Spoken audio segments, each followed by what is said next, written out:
years ago, Cesar helped Amber and Ronald Doberman and their wild and woolly Great Danes. At that time, 8.5-year-old Violet and 1.5-year-old Hudson ran the Doberman house and even ate the couch. Cesar taught the Dobermans to project calm, assertive energy and demonstrated how to gain control of their household. After Cesar left, no one expected there would be a need for a return engagement.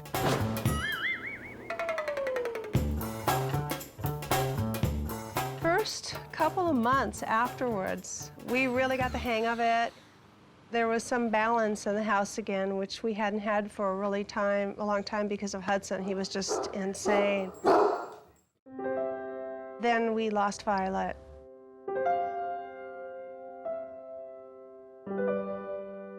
We were having a really hard time, and I think Hudson knew that. It was very, very difficult. It was difficult. Yeah, Amber was crying all the time. Yeah. She was my doggy soulmate. She was my little girl, and it was so bad for the both of us, and this house was so depressing that I think Hudson picked up on that. The breeders in Wisconsin felt so bad for us that they sent us a little surprise in the mail, and it was another puppy that looked just like Violet. Orchid, where you going, monkey?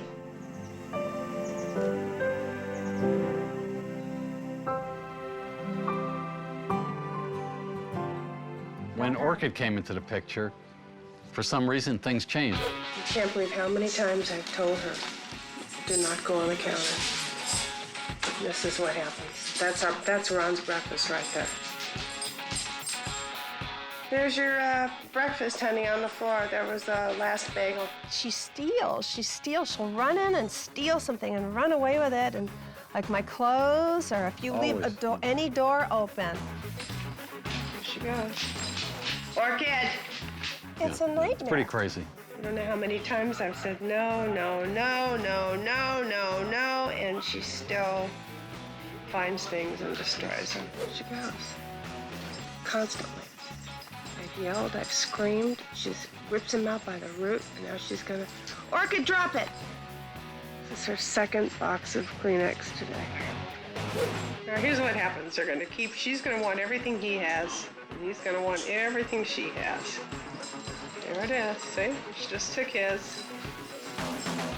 Now she's gonna take his again. She steps on you, she'll walk on you, she'll sit on you, she'll bite you. You tell her to do something, she'll kick you. I'm so glad we don't have kids. No, Orchid. Nobody listens to us in this house. This is our new couch. We never really get to sit on it. Household's out of control. Hudson's just, for some reason, he's become very aggressive on walks, and, you know, it's very scary. Yeah, I was feeling really confident. Everything was going fine. I had him. I was holding him. I thought I had control of him. He flew into the street with me, right into a busy street in traffic, and I lost him. And he went after this dog. I mean, I finally did get him back, brought him home, and I was shaking, and he was shaking. And now we're really terrified of walking Hudson. You know, most dogs, you ask them to come or do something, you know, they will. Most dogs respond. For some reason, Great Danes, aren't they extremely stubborn? They don't listen to us. They don't listen. They don't respect us. They own this house. Cesar comes back with no idea of what is waiting for him behind the front door.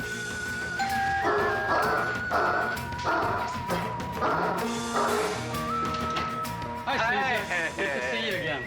I feel like I'm family. How are you guys? We're doing good. Everything was great for a couple of months, and then Violet passed away. Yeah, sorry to hear that. Yeah, the breeders Yes.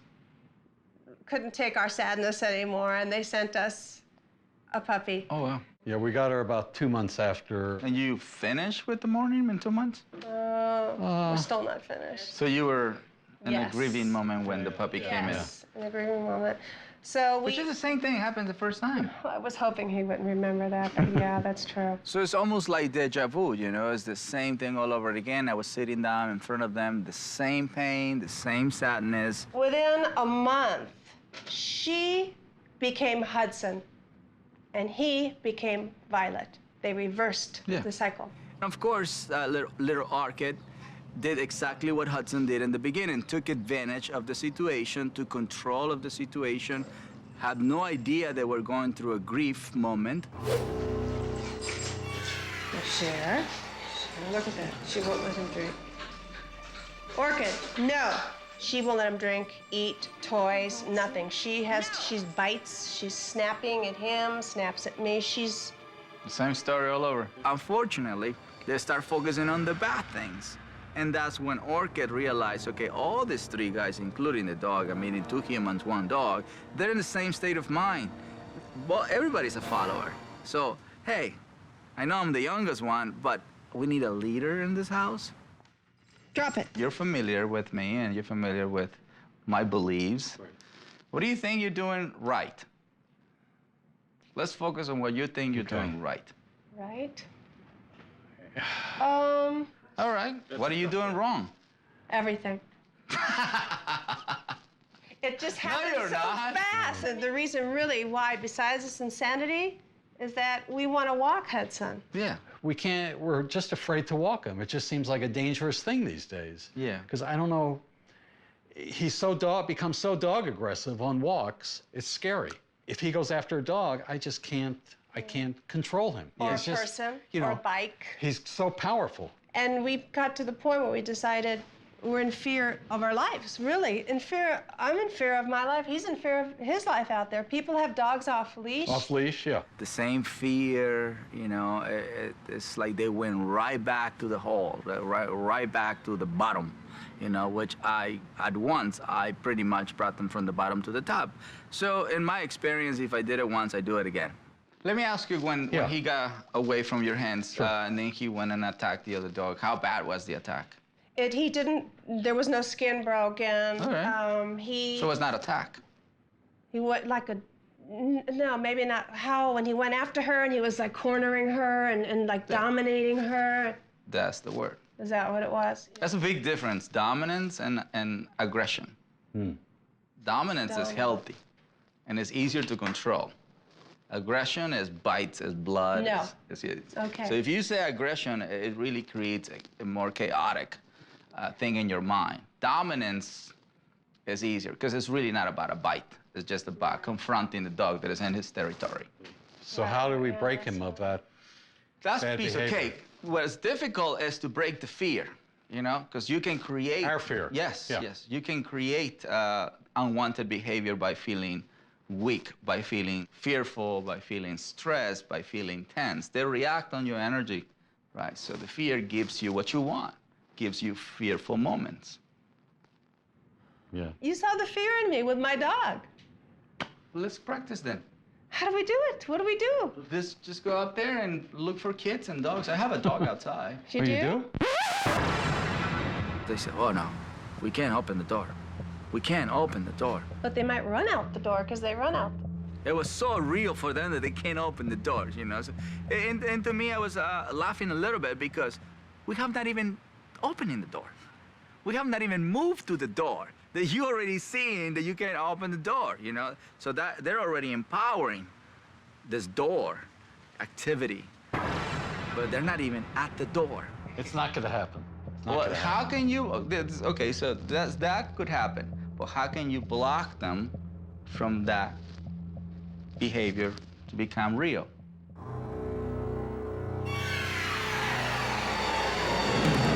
My strategy is I'm going to be by the door and I'm going to hold on to him and I'm going to say, no. I'm not going to hold on to him. No. If the door is open, they take off. And if they take off, they're going to hurt somebody. If they hurt somebody, I'm going to feel really bad. It's like, no, stop. I'm glad that the microphone isn't picking up my heartbeat right now. That's not the movie we're playing right now. Remember, you have to claim the door. When you hold down, you're not claiming the door. You're competing for the door. Just become powerful, you know? Don't become powerless, become powerful. Full.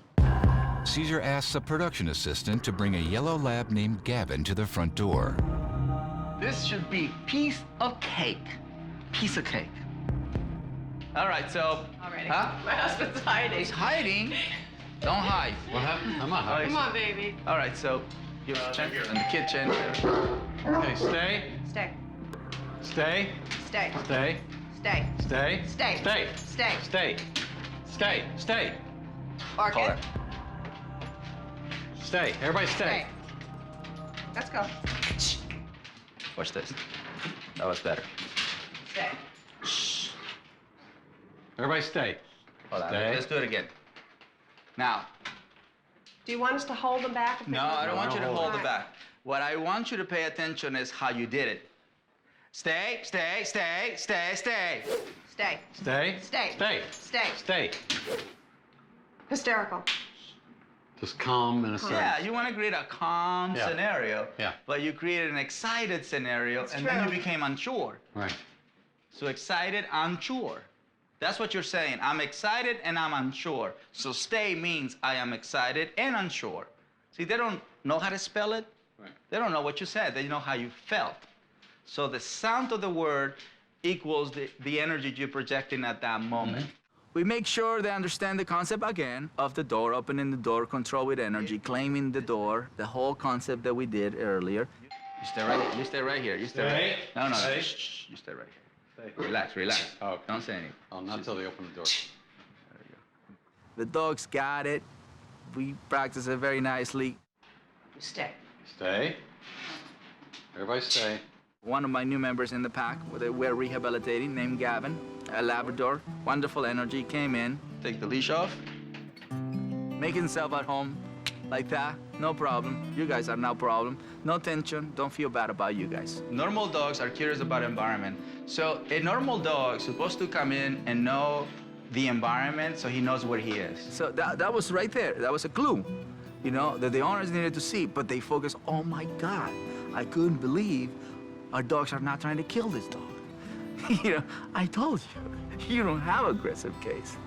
But they still wanted to believe in their own story. You have to let people go through their emotions. But at the same time, I have to bring it back to reality, you know, and keep telling them, look, you don't have an aggressive case, you have a case that is confused. Right, just let her do it, because your energy is... Oh, just her? Go back over there. Ron was not being the energy that it was needed. I asked Ron to go to the side. You're in a follower mode right now. Okay. And of course, I started addressing myself more to Amber because Amber was more in the game, was more present.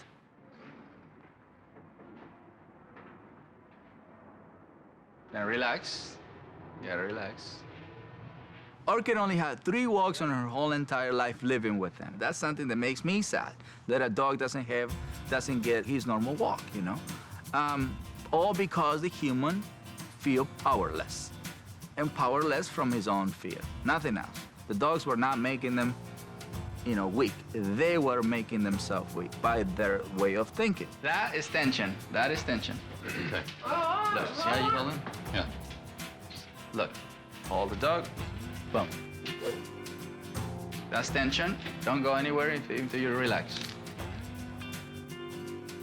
You're still tense. Take your time. Nobody's rushing you. Accomplish this. Baby steps. You start here. Then this is what you create. This is the state of mind I want before we go to the outside world. That's your conversation. Yeah, this is totally new. When that door opens, there's screaming, there's biting, there's jumping, there's crying. It was a matter of time that Amber would totally let go of the fear, which is the past, and start becoming more present to the goal, to the dream, you know, to the new life. Very nice. There is dogs over there. Shh. Hey. That's correct. Shh. Correct. This is hey. Shh. Right there. Correct this. Hey. Okay, so go back and do it again.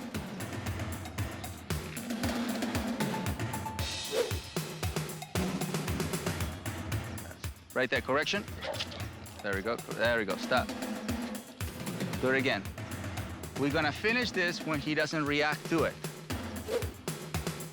At the moment that he looks, you pull to the side. Right there.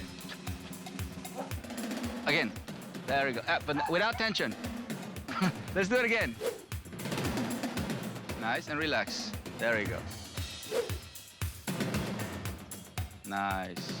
You didn't have to do it because he didn't do it. Oh my God. Very good. That was good. Yeah, my that was gosh. very good. So it was wonderful. I think it took 2-3 blocks for us to absolutely gain control. So I keep, you know, keeping them in that state. How's it feel? Are you in a relaxed state? Very.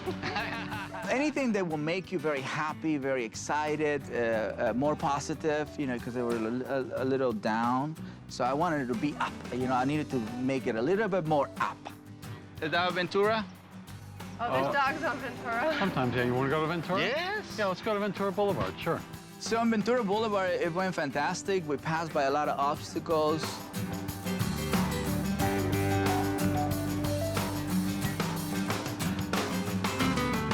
The outcome is a great experience.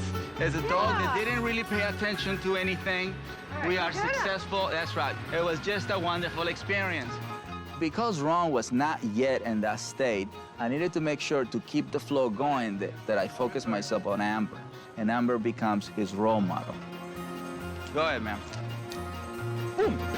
And the sound. You can control top of the world. Imagine a blonde girl, Italian, 2 Great Danes, baby.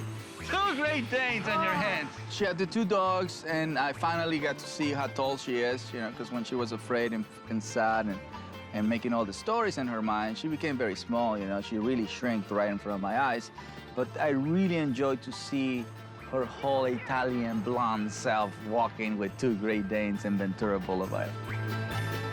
Okay, good, let's go over here.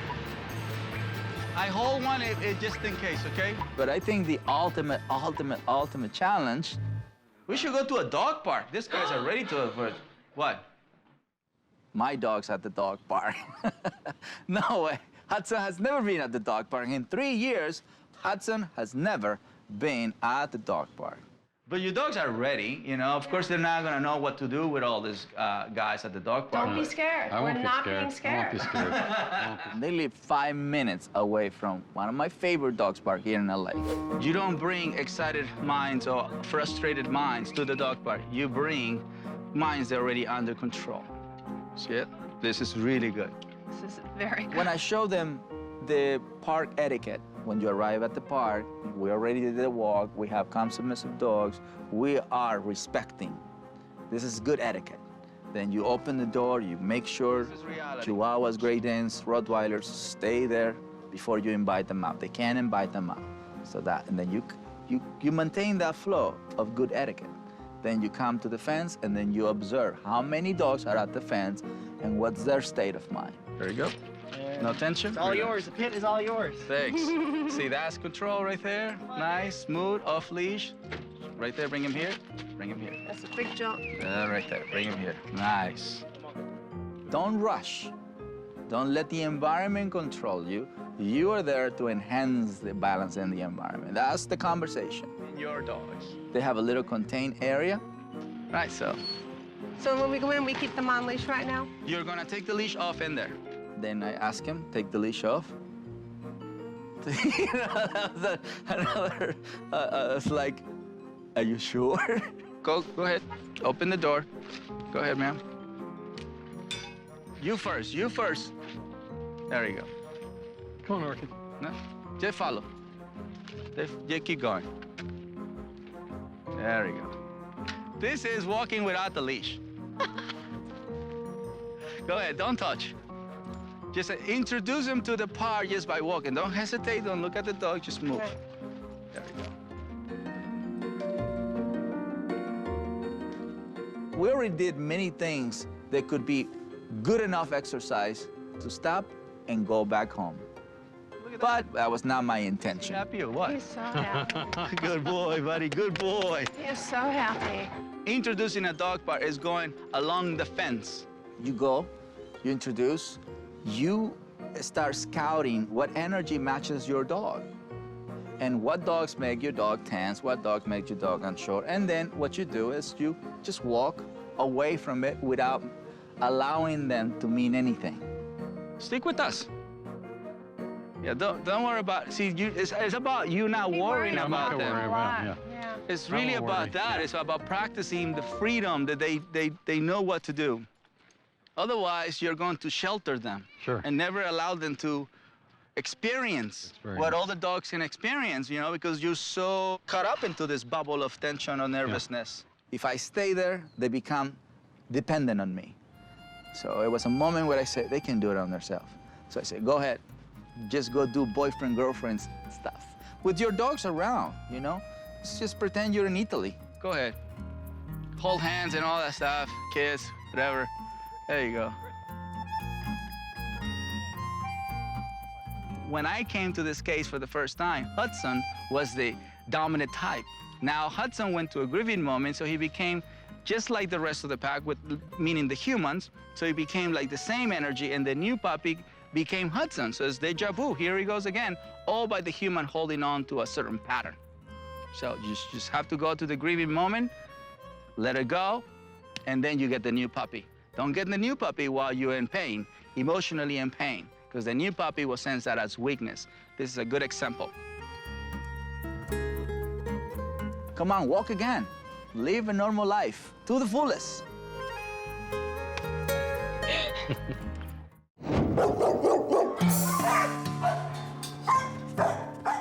In the United States, kennels and shelters euthanize 3 to 4 million dogs and cats every year. In 2006, over 20,000 dogs and cats lost their lives in the city shelters of Los Angeles alone, simply because they were strays, abandoned, lost, or couldn't be adopted. Over the past 5 years, the city shelters of Los Angeles have dramatically reduced these deaths. In LA shelters today, more animals are saved and adopted than euthanized. LA City's animal control officers are no longer your stereotypical neighborhood dog catchers. Today, they just don't round up stray and abandoned animals. Their mission is to promote and protect the health, safety, and welfare of animals. Working out of the East Valley Animal Care Center, Clark Brown never knows what he's going to face during his shift. This job changes from day to day. You're gonna see something different because everybody's different. Everybody has their own perception of what a dog is and their own take on their relationship with animals based on their own background. I've had an interest in dogs ever since I was in elementary school. When I put that uniform on, I'm most proud of the fact that I represent the city of Los Angeles.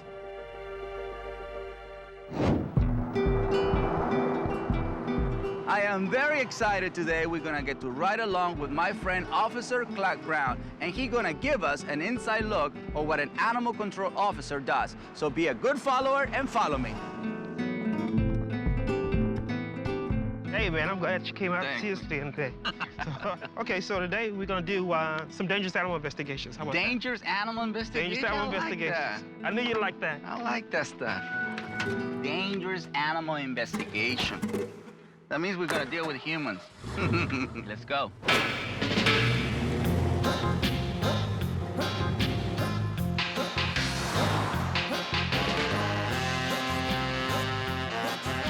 I just want to let you know that I always wanted to be an animal regulation guy.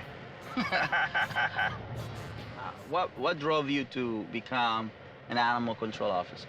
I've done some theatrical things. I've trained a lot of dogs for different celebrities, and I felt that I had a gift of information that I can share with people who couldn't afford to, hire a dog trainer. And I felt that I can give back to the community. So when you go there, you teach them a little bit? I gotta give them information that I think that they can hold on to, so they don't put themselves in that same negative situation again and compromise their ability to own a dog on their property. Not so many dogs wandering around. This is not like Mexico, you know what I mean? That you got a whole bunch of pack of dogs. It actually used to be that way. Really? It used to be How really long bad. ago? 2 years ago. They had a problem with dogs just attacking citizens. Mm-hmm. One of the council members came up with an idea to have a team pick up a lot of the stray dogs that were just running the street. They called SEU, Special Enforcement Unit, and they went around and they rounded up a lot of the dogs. So in 2 years, they clean it out? No doubt about it. What is your take on spaying and neutering? I believe that people should spay and neuter their Yeah. dogs so that they have an animal that can be maintained on their property for the duration of the dog's life without fear of health problems or the dog getting off the property and attacking other animals. Right. But I also think that we need to step up, and especially in our community, and take the time to educate people. Yeah. You know? If I can change one thing about my job, education would be mandatory for pet ownership, just like driving a car. I think if people understood the responsibility of pet ownership, they can make more conscious and more responsible decisions. A call comes in reporting 2 potentially aggressive dogs on a homeowner's property. We're looking for a rope. I can make do with what I have. We're dog trainers, right? Yeah, we have it just in case. Yeah, just in case. By the time Clark and Cesar arrive, Hello? the homeowner has managed to corral the 2 strays in his garage. Hello? Yeah. Hey, how you doing? I'm Officer Brown. I'm glad you guys are here because I didn't want to keep those dogs in there. It's kind of hot and, Okay. you know. Okay, so let's see what we got. Okay. All right. So both of the dogs in here? Okay, yeah. There's 2 of them, so. Okay. The female is the one that's more aggressive. Okay. All right. Hey, guys. Hey. Hey. That one's the one that is friendly. The other one is not friendly at all. But so far there's no barking, so it's pretty good. No, dogs aren't acting territorial or anything like that, so. Cesar and I assessed right away that the dogs weren't aggressive. Hey, guy. The male dog was very friendly, and the female dog was very shy, and she was also pregnant. Oh, look, that's a white Shar-Pei. Oh, the both Shar-Peis. Come in. Look at the Dalmatian Shar-Pei. Look Hey, at look, that. they're hunting for their own food. Look at this, Cesar. They're Oh, hunting. yeah. They're hunting. They're definitely hunting. You see Yeah, that they're rabbit hunting. right there? Something that totally caught us off guard was these dogs had been hunting. They resorted back to their primitive nature. So these dogs were surviving on their own. Have you Look at seen the them. rabbit in here? Huh? Have you seen the rabbit in here? Oh, my God, no. Oh, no, Got a no. rabbit here. Come here, Ghost. Come here, Ghost. Ghost will there you come go. over here. The other one won't. Come here, Ghost. So you named him Ghost? Yeah. Why don't we get him out This is first? ready to go, man. This guy Ghost is ready to go. We don't need Come to here, stick. Ghost. I mean, she's Hey, Ghost. gonna be. What Oh, are you yeah? doing, huh? A little underweight. They like they've been out here for a while. Yeah. They like they look at his coat. I mean, he like he's been out here for a while. There he goes. Good boy. Good boy. There you go. It's okay. Relax. Relax. Come on. Come on. You used to be on a leash, huh? Yeah. You seem like it makes somebody a nice pet. It's all right. Let him relax. Relax. There you go. All right. Okay. Relax. Stop. Stop. Hey. Relax. There you go. Relax. What up, buddy? You're gonna be fine. Let's see your mama. Caesar believes the pregnant female is probably Ghost's mother. Come on.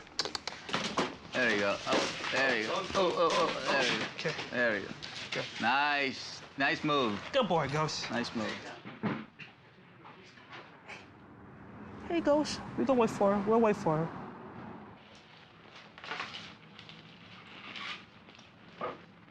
Yeah, it's more difficult for her. She's okay. Yeah, she's okay. Yeah. She's shut down. You know, she just totally wants to disappear. But we have to be very careful because she's pregnant, so I think this is a dog that you have to carry so we don't harm, you know, the puppies. We don't put any stress. There you go. Yeah, we're gonna help her.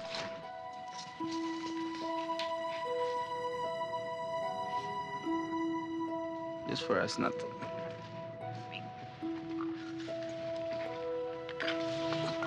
Whew, it's pretty heavy. Thanks, man.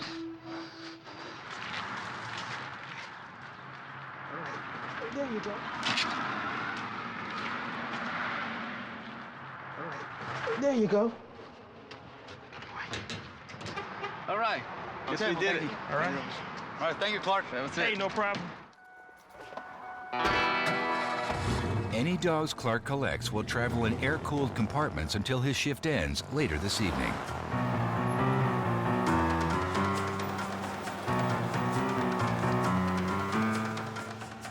Where are we, Pacoima now? We're in Pacoima, man. Well, you're pretty much taking me everywhere. Okay, that's it, Roger. We'll go to that call next, all right? Okay, man, so where are we going now? We just received a call for a possibly sick or injured dog running in and out of traffic. The requester stated that it shows some aggression. So he's in the middle of the street? They say he was going in and out of traffic. How did a dog learn to cross the street? Most of the things that dogs learn about us, they learn either from the person that owns them or just being around people in general. So they're studying us just like we study them. That's right. And they learn to survive in But our... they're quicker. They're quicker, and they learn to survive in our environment by being able Observing. to, by observing us and also being able to adapt to their surroundings. You know, it seems like dogs are smarter than a lot of us.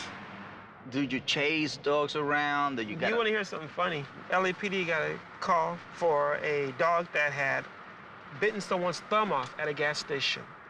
The dog took off down the street. We gave chase. The dog went into someone's backyard. I gave one of them an animal control device because the dog was acting very aggressive. And the dog come running from underneath the car and grabbed one of the LAPD officers in the crotch. His bit Private part? right in the private parts, right in the crotch, and would not let go. How's he doing? And he's doing fine Is he today. retired? No, he made it out all right. You have a lot of officers under those circumstances that probably would have shot the dog, but So the police officers don't know about dogs? well, Like how to be around dogs. You know, you gotta stay in a different energy with dogs. You no, you know what? That's why they calling you and I out there. Well, I guess so. That makes sense.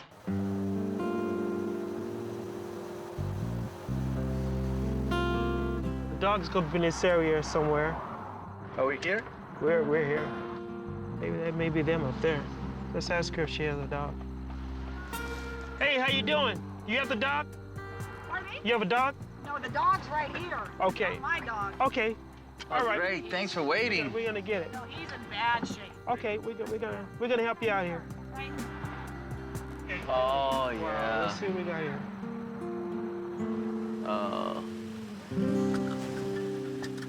Slowly, okay, with the cameras. Slowly. There we go. Let's take a look. He's Hey, seeing. guy. Hey. Oh. Hey. Okay, let's Oh, stop. no. Stop. You got a rope?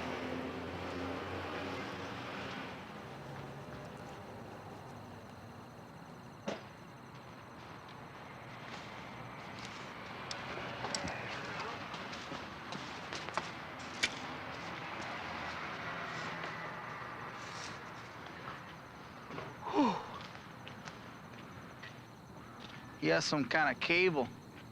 He has a little mange. Mange. We got a collar on him? He has a Hey, big cable. guy. Hey, big guy.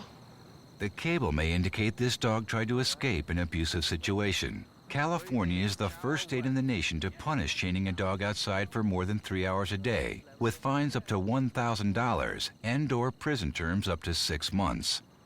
What's up, buddy? Look at this. This is very typical.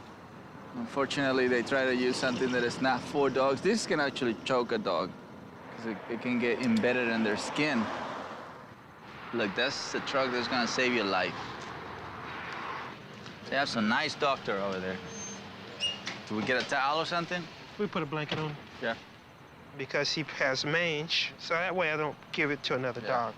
Nice. I'll take this. Hey, big guy. I'll muzzle him. He could be in pain. Okay. It's not that he's aggressive. He could be in pain, and when he touches a certain area of his body, Boy. Good boy. Yeah. so if he touches a certain area of the body, dog can go into try to, stop him from hurting him, and that's not what he's trying to do. He's just trying to put him in the car. Well done. We got it. That was a quick one. Yeah.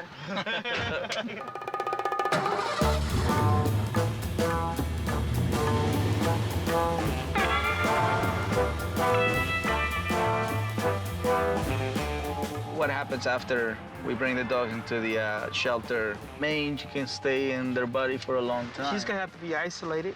They will see if he has any other injuries or anything like that.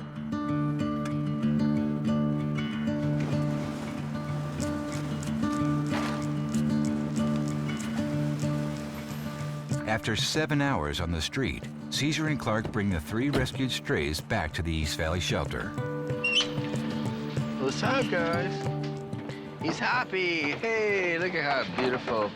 Good energy. Very good. Look at that. That's right. What are you? Dalmatian, Shar-Pei, or just a dog? Look at that. There you go. There we go. Look at the tail. He's happy regardless. How was Mama? Just fine. Okay. Good girl. There you go.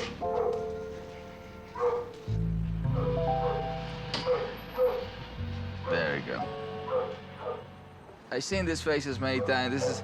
He has a lot of very bad conjunctivitis. How you doing, man? As much as I want to pet this guy, I can't pet him now. You know, I don't want to bring the mange to the pack. Some of this mange is contagious to the human, so I don't know which one that he has. Just to prevent, you know, for me to catch or pass it on to my family or my dogs, I'm just gonna share love by admiring the state of mind. It's okay. Good boy. Got him? Good boy.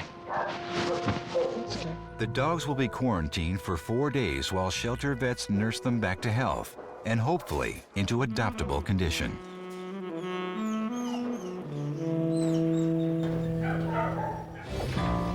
The following day, he returns to the East Valley Animal Care Center to help teach an owner some life-saving lessons in pet responsibility. Hey, what's up, man? What's going on? See you again? Hey, What are we yeah. doing today, man? Hey, we got a brand new case. Okay.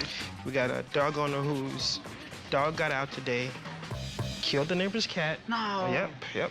When our officers picked the dog up, the dog is here. The dog owner wants you to assess this dog for him. He wants me to evaluate it. I want you to evaluate the dog. Okay.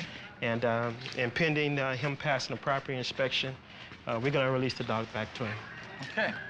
When I get out to the property, I'll interview the dog owner and get a feel for it. One of the things we can get out of this is that it's big consequences.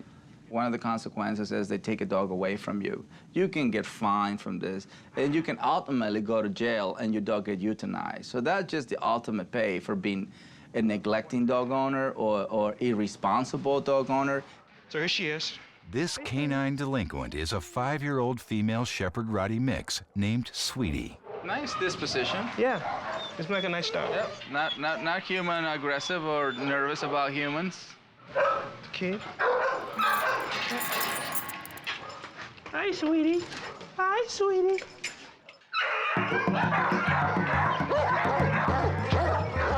In a kennel full of unbalanced dogs, even one stressed-out inmate can trigger a chain reaction.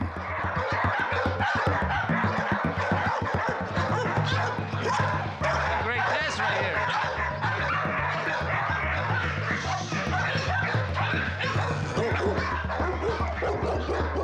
Very excited.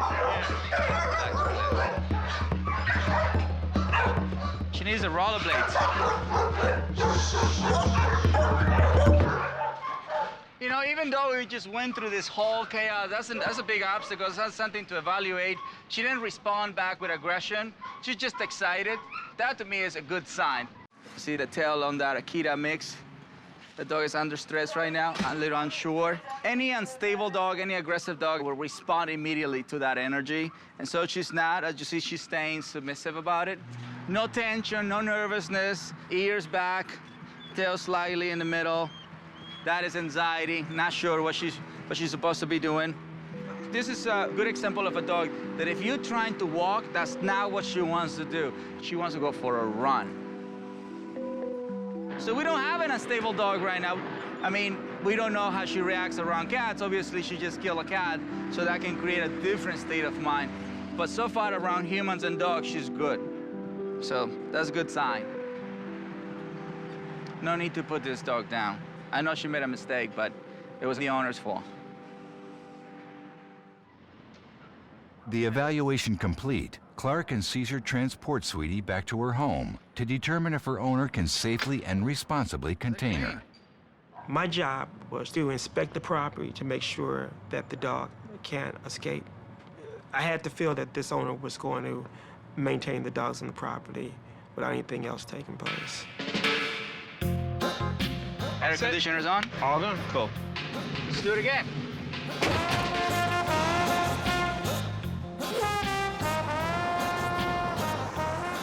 I had fun yesterday, I want to tell you that. I learned something new yesterday, What did you learn? that I can assert calm image. Oh, you didn't know that? No, man, I didn't know that. Well, you were very calm, man. You were faking it very good. You know what? I think a lot of my fellow officers see me as a person that's always trying to mediate things. I try to go into situations with a goal, and the goal is to bring justifiable ends to a situation that's gone completely out of control. You were calm and assertive yesterday. Oh, thanks. I love the fact that we team up and we share knowledge. So we're dealing with Mr. Pascal today. Because I deal with people who want help. Yes, sir. How you doing? You Mr. Pascal? Yes. Okay, my name Most of the people that we encounter don't know they need help. Where's this guy? This is Teddy. Hey, how you doing, Teddy? I have one more in here, too.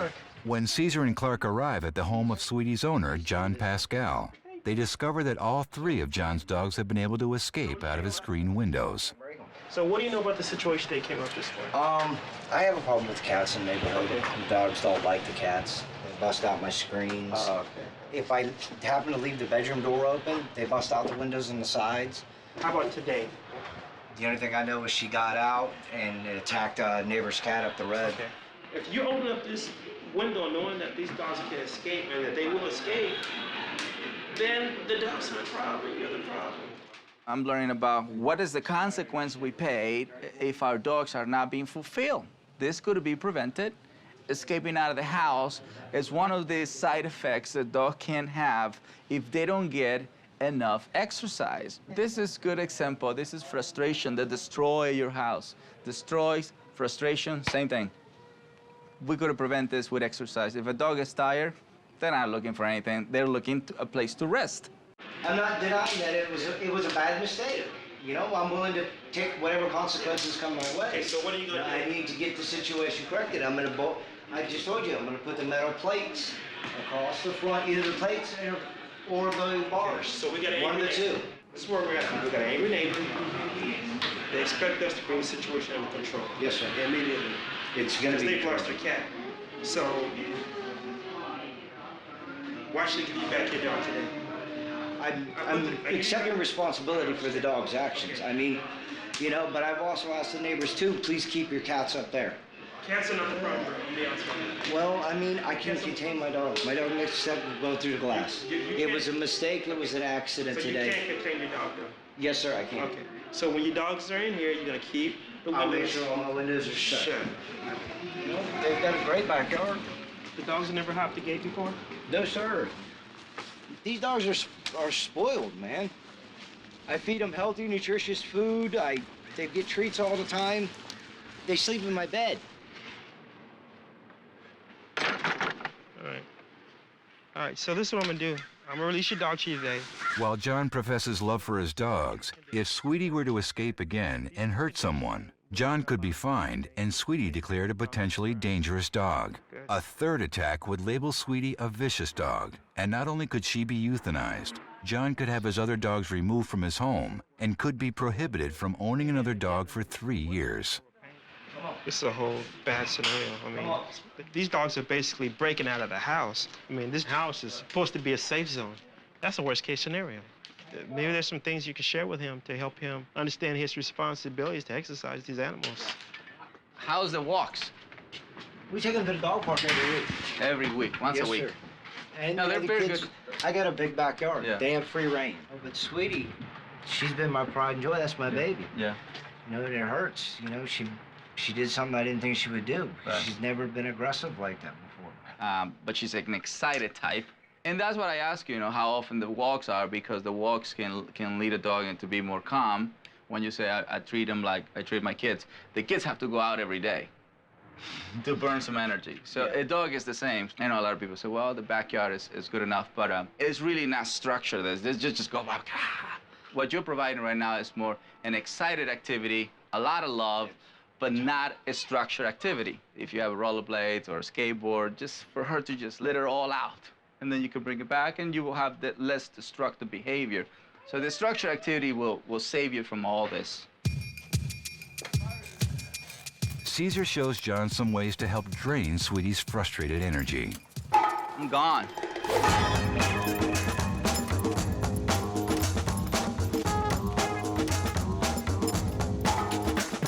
See that part right there? She's looking for something. See, this is the part that we don't want as much. So if she's pulling you when you're walking and doing that stuff, she's hunting. What I'm seeing now is that she's definitely scout the place, not just cats, she also scout for other dogs. So we have a dog that gets into a hunting mode when she should be in a following mode. But it's easier to control, believe it or not, when they are in a running state. It's easier. That's more what I'm looking for, this state. Can you see it? Yeah. This is a much more focused state. We have a very, very, very easy dog to work with. That's a much better state. She gets it real fast. That's, again, the submissive part, which to me represents a mind that is open to learn at any time. See, this is what you want. Steady pace, steady pace, steady pace, steady pace, steady pace. And then you get to have a walk like this. So how do you feel about what you just did with the dog? Maybe there's things I gotta curb because like I said, I spoil them. It takes the courage for a person that says, you know what, I am neglecting my dog. I am being irresponsible. I have to step up to the plate for the benefit of my dog, for the benefit of the community. Just try not to share so much tension. Cesar was able to put the situation in a perspective that the guy could understand. He was able to connect to the guy. He was able to get the guy to open up and admit his mistakes. Because normally what he does is just let the dog pull him. So I think we are giving people a clear understanding why it's so important to go by the law, and not just the law that we create as human, also the law that Mother Nature create already. I would hope that people learn that no matter how far gone they feel their situation is with their dog, that there's an opportunity to turn things around. You understand each other? Yes, sir. All right. Thank you. They don't have to neglect the dog. There are ways to resolve whatever barriers there are between themselves and the dogs. So we get a happy ending? All right. Good job, man. Thanks. I learned something. You can go to jail. Working with Cesar over the last couple of days has been a treat. I think we share a lot of the same philosophy when it comes to the dog-human relationship. And I think we've been able to share a lot of information with each other. I never thought I'd see this side of a Chaco lab. Today, we help dogs. Nice. And it's incredible when you can be in sync with somebody else and totally understand what it needed to be done to help a dog. I think we make a good team, don't you think? Like salt and pepper. Salt and pepper, man. Salt and pepper, baby. It is important to be a good pack leader because dogs are our responsibility. Thank you very Thank much. you again. During my ride along with Animal Control Officer Clark Brown, I saw the terrible consequences that often occur when people don't take responsibility for their dogs. Tragically, all the dogs we rescued were euthanized. 2 for health reasons, and the other for severe aggression. It is a sad reminder of how important it is to properly care for your pets. Jonathan, Sweetie's owner, stepped up to the plate and make sure each dog got at least an hour walk every day. He is excited to report that his dogs don't even try to go near the windows anymore. Ron and Amber took the responsible step by calling for help a second time. Today, they are working hard at walking Hudson and Orchid and setting limits inside the house. Cesar, thank you so much. Thank you so much for making us pack leaders. I am very proud of everyone I meet who takes on that responsibility to do the right thing for their dogs, and I hope you will do it too. Ed McMahon's extraordinary television career stretches across 6 decades. Best known for his 30-year stint as Johnny Carson's sidekick on The Tonight Show, Ed is also adept at playing the role of congenial host. At home, Ed, his family, and staff play host to a rather large pack of canines. We got to have 7 dogs because my wife would have 100. We settled on 7. And what happened Well, you is... settled on 7. Yeah, well, I mean, we negotiated. Ed wasn't really too thrilled when all the dogs came, but he's been a real... everybody says you're a saint. Even my girlfriend says you're a saint. We have Inky and Fred. Ed didn't kind of know they were coming to our house. We said they were coming for a few days, and that's been a few years ago. Cody, our daughter, and I found Catherine called Ed up on the phone and she said, Dad, I will never do another bad thing in my entire life if you let us bring Cody home. Okay, let me see. Let's get to Gus.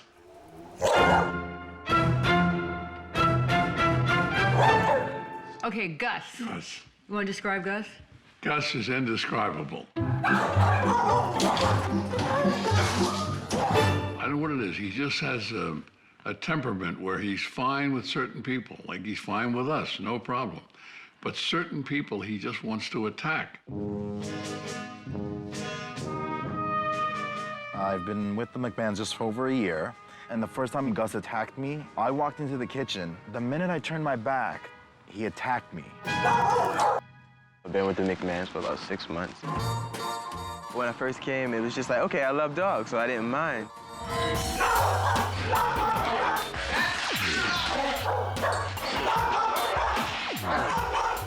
That dog is crazy. I mean, I don't know how else to describe him. He's just, I don't know, it's something wrong with him.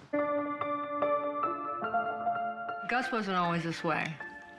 He was always so great and so sweet and never a problem at all. But all of a sudden, he just snapped. He really did. I don't know. I don't see him.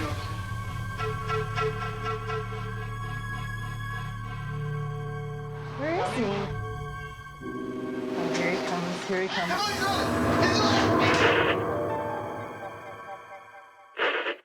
I've been bit twice by Gus. That's a 2-week-old bite. I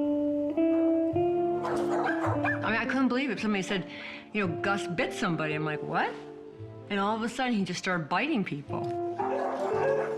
Now, the gardener won't come on the property unless Gus is locked up. The pool man won't come on the property unless Gus is locked up. I want a non-hostile work environment where I walk in every day and I feel comfortable enough to go into the kitchen and get my coffee. I want Gus and I to get along because it's gonna come down to him or me in this house. I'll tell you that much. Essentially, we need help. And now, ladies and gentlemen, here's Cesar.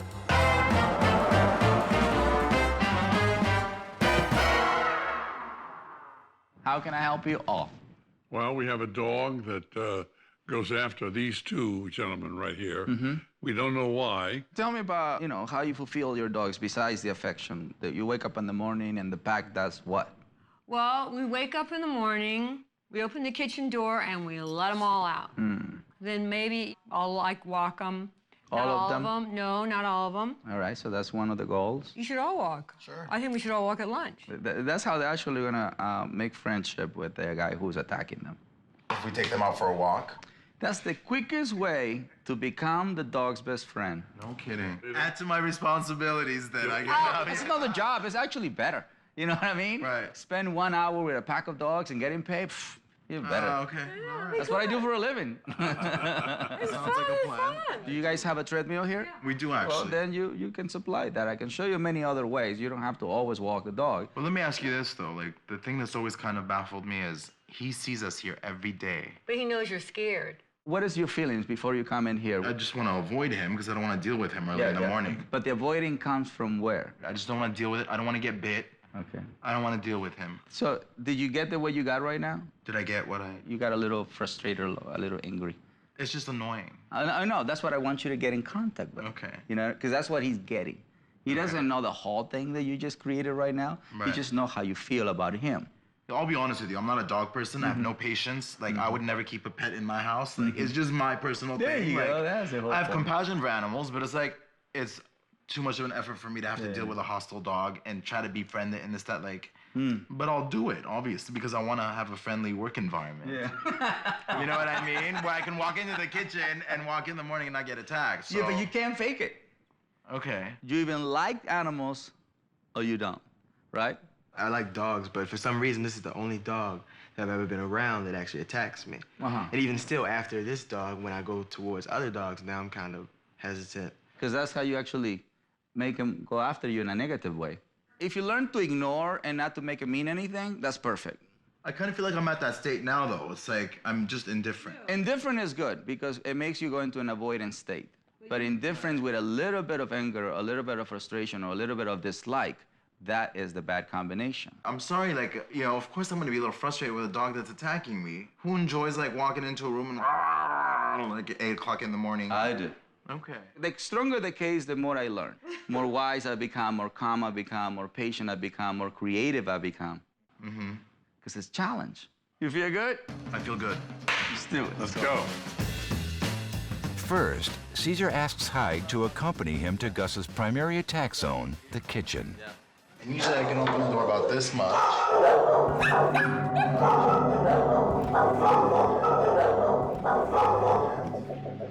Hey, Gus. This is Karina. This is Gus, Cesar. Okay. So, right now he's unsure. Right. A lot of nervous dogs here. See the expressions? That's the part that you have to change. Gus was the most outgoing in the pack. So because he's the most outgoing in the pack, he's gonna automatically control the situation. Just the fact that nobody is afraid of coming in, it creates a different vibe. Okay. You know what I mean? So if you're coming to the door tentative, apprehensive about it, so what you can do is and then grab the door and just open. And just wait for the bark, and don't move until he senses a different self. Okay. Yeah. Just no keep that fear. That's right, no fear. I'm walking in.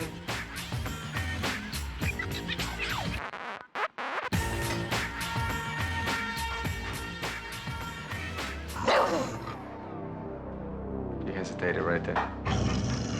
In your mind, you came into danger territory, which you fed that to him. You have to retrain yourself not to be so hesitant.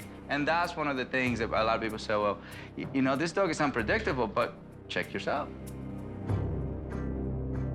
Now it's Marvin's turn to try and deal with Gus. Ha! We had the jumping part. Just come here, come here. Yes, come here. Stay, go down. Don't worry. Just go down. I'm right here. Come on, man, go down. Yeah, go down, man. He's a predator. No, don't worry about it. So that whining, just, hey. You know, but not an angry sound, not a, you know, fearful I'm guilty of that. I'm like, no, hey. Yeah, like, that's an angry, yeah. So let's get him out. Excuse me. Gus is the typical insecure dominant one that is frustrated, you know. They don't do much with their life, dogs here. I mean, they have beautiful life. It's beautiful to live here, but they don't have a dog life. Stay here. We're gonna get rid of the insecurity, and also we're gonna remove the dominance so he can become, instead of the insecure, calm, and instead of the dominant, submissive, calm, submissive. It's almost as if he's scared, right? It's 4 options of the brain: fight, flight, avoidance, submission. When the mind can no longer fight, the mind goes into a flight avoidance. Eventually goes into a submissive state. So he doesn't really know how to be in a submissive state. You want submissive dog. Submissive dog is perfect. So, of course, he's going through the change. Okay. This is like a different Gus that we're looking at. Yeah. I still don't trust him, though. No, you don't trust yourself. Because you don't trust yourself, you can trust him. Trust me, it has nothing to do with Gus. It was very simple to me that Hike was obviously very angry. On the other hand, we have Marvin, who is in a fearful state. You're in a flight state, he's in a fight state. But they both create a fight. Right. Anger and fear is weakness. Right. They don't surrender to that. So let's go get him. Who's gonna go get him? I'll get him. There you go. Hey, I like that. The anger is coming assertiveness. I totally got what he was saying and stuff. I guess Cesar was challenging me to change my outlook and my approach and everything. So my natural instinct was like, well, give me the leash then. You know what I mean? So I basically took up the challenge. Let's go take him to the treadmill. Gus took to Hyde leadership immediately. No, wait. That's right. Wait. Come here. Very good. Put it Get up up. there. Get up. Gus, up here. Come on. Come on. Very good. Good boy. Stop again. Take him outside. Take him back again. But this time, not so hesitant. Like you just guiding him. See, he's hesitating. Right. He's hesitating, right? Why? Because there's no trust yet. Oh, okay. So what you're saying is, trust me, really, I have changed. Gus is the dog that is gonna take him to the next level, but he needs to do his instinctual homework. Just really get with the flow and just go. You're gonna go. Come on. Good boy. See the difference? Totally. Can you do it again? Yeah. All right. Come on. Come on, Gus. Come on. Nice. Every 2 hours, you can just come, grab Gus, and put him on the treadmill for 5 minutes. Then you bring it back. The more repetition, the better. This would be a great time for you to be right here in front, for him to smell you, for him to see you. I like this. Yes, you see what I mean? So it was not about anger, it was not about frustration, it was not about blaming anybody. It was really, okay, what can I do to remove this barrier of aggression? I realized the psychology of it. This is like a challenge for him. You're leading him up the stairs to the treadmill, and there's a purpose to it, and so he's happy. Eventually, you can give a cookie at this time, you know, so he can take it. Then the association. So he's feeling rewarded, like, we're proud of you, good boy, good job. And you're connecting at the same time. Okay. All right. Can I be your first candidate? You are right here. You're giving yourself a chance to really see the relationship with dogs in a whole different, point of view. Now, Cesar, what if I call you in a couple of months and say I bought a dog? I did a good job. Hike was different today. That's why Gus behaved different. Hi, Gussie, having fun? I'm so excited. I mean, I can't believe it. Hyde and Marvin were really petrified, and Cesar really showed them, it doesn't have to be that way. And that, I think, was a really important thing. See, I didn't give affection when he was over there. I'm giving affection now he's close to me. So I reward that. And at the same time, I'm breaking my fear. So come here and try to do that yourself. Got him? But just come. See how he went back? There you go. See it? See the difference? An angry person, to me, is easier to rehabilitate than a fearful person. Because a fearful person questions himself often. There, right there. You can touch right there. I'm not ready to touch it. Okay, good. Perfect. Okay. Yeah, so you saw he gave you an opportunity, but you were honest enough and said, I'm not ready to talk, that's fine. Just the fact that you're there, right there. I didn't feel comfortable doing it, and it's all a process. When I feel comfortable, it'll be the right time. Let me try. You want to touch him? Go ahead, touch him. Yeah. Very good. Just wait for that moment, okay? There you go. Very good. That's amazing. I know, isn't it? To see Hyde patting him on the chin, holding him around the neck at ease and calm, it was just wonderful. The fact that he was able to do that, I think, really impressed him. And he keeps coming towards my hand. He likes it. I could see myself, wow, this is gonna be major, but I could see myself becoming affectionate towards Gus. Did you like it? I can get used to it. Okay. So his happiness that he was feeling at that time was supported by Gus, his arch enemy. We changed that thought today. See, that's great energy, eh? That's pretty good. Thank you for stepping up to the plate. Yeah, of course. Next, Cesar decides it's time for a pack walk. So the rule is, human always in front of the door. Even if other humans are making a mistake. Stop. Take some time. And then we start showing how you're supposed to hold the leash, where position the dog's supposed to be. And then they start saying, that makes sense. There you go. Center yourself. It comes from here. Daddy joins the pack walk to demonstrate calm, submissive behavior. It was a lot easier than I thought it was going to be. And now you're walking a pack of dogs. It was just incredible. How Cesar's able to establish that trust between the person and the dog in such a short period of time really amazed me. Walking is very healthy. It has everything, instincts, intelligence, emotions, and spirituality. So everybody's gonna win. Everybody's gonna get something out of this, transformation. I'm definitely planning on projecting a more, what do you call it? Solid, confident, assertive, that's the word. Assertive approach to Gus. Now there's two members of the pack that created the negativity are gonna create positivity. Yeah. So they're gonna help you. From this point on, this is how we have to behave. I think we have to have a group hug. Oh, there you go. Group hug.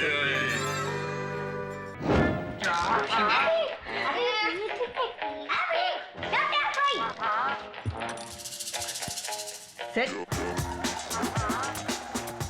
One day Nancy just said, I'm gonna go get a dog. And I left on a Saturday morning and I said, I'm not coming home until I find a dog. And 2 hours later, she had Abby in the car, and I asked her, is that our dog? She says, yes, it is. I knew he wanted a Beagle, so when he saw it was a Beagle. I said, good choice.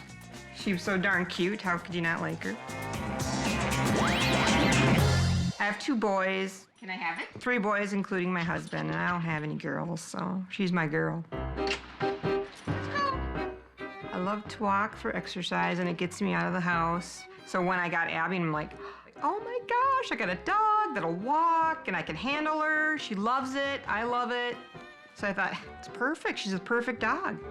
But that perfection came to an end 2 years ago after a traumatic encounter in the Swansons' neighborhood. Abby used to go out to the bus stop with me and my son, Nick. There's a house right across the street. The kid that lives at the house was getting out to go to the bus.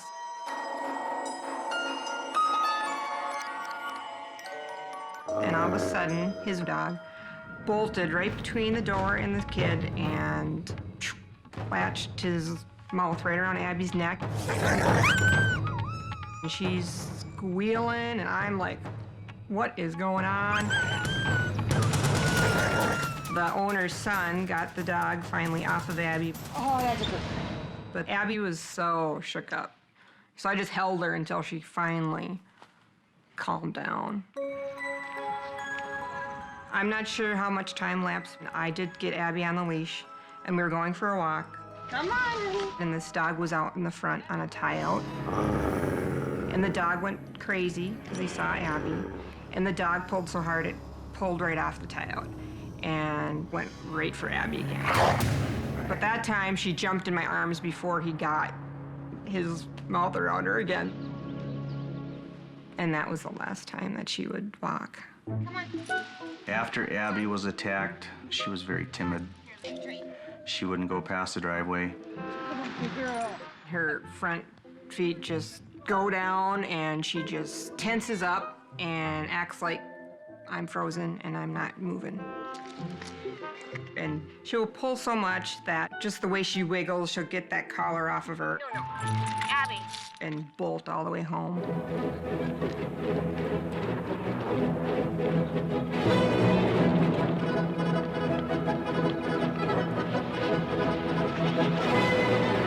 She bolts. We can't keep her in that leash. It's definitely stopped me from walking as much. Abby didn't walk, Nancy didn't walk, so no one walked. You know, now she's just homebound. And it's sad. She's kind of cooped up in here. My one wish would be that she would know that she's okay with me on a leash and she's safe and she will walk. I want the happy family back. We just want her to walk with Nancy again.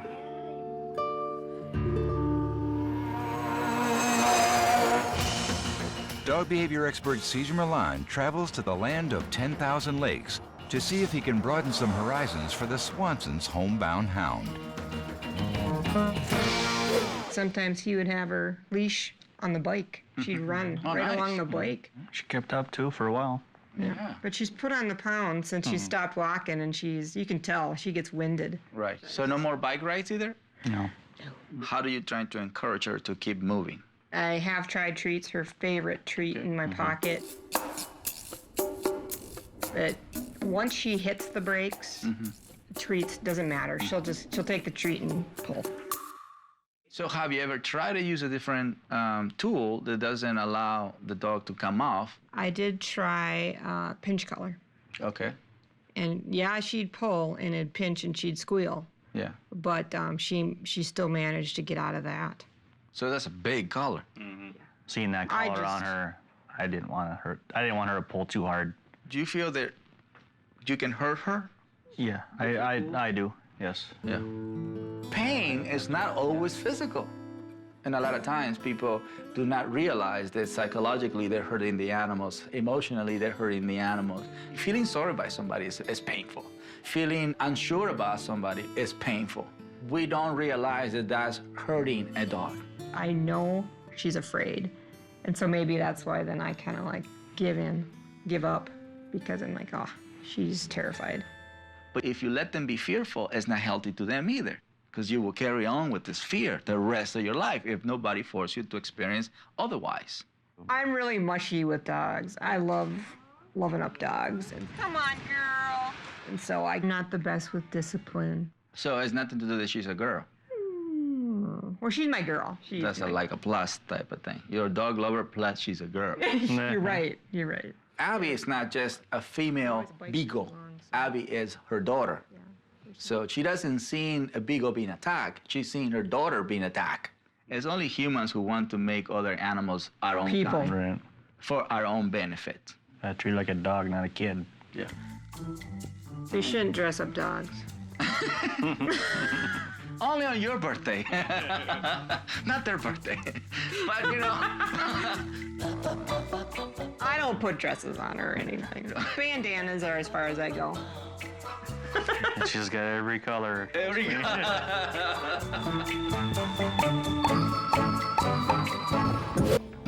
First, Cesar wants to observe Abby's behavior when he handles the leash.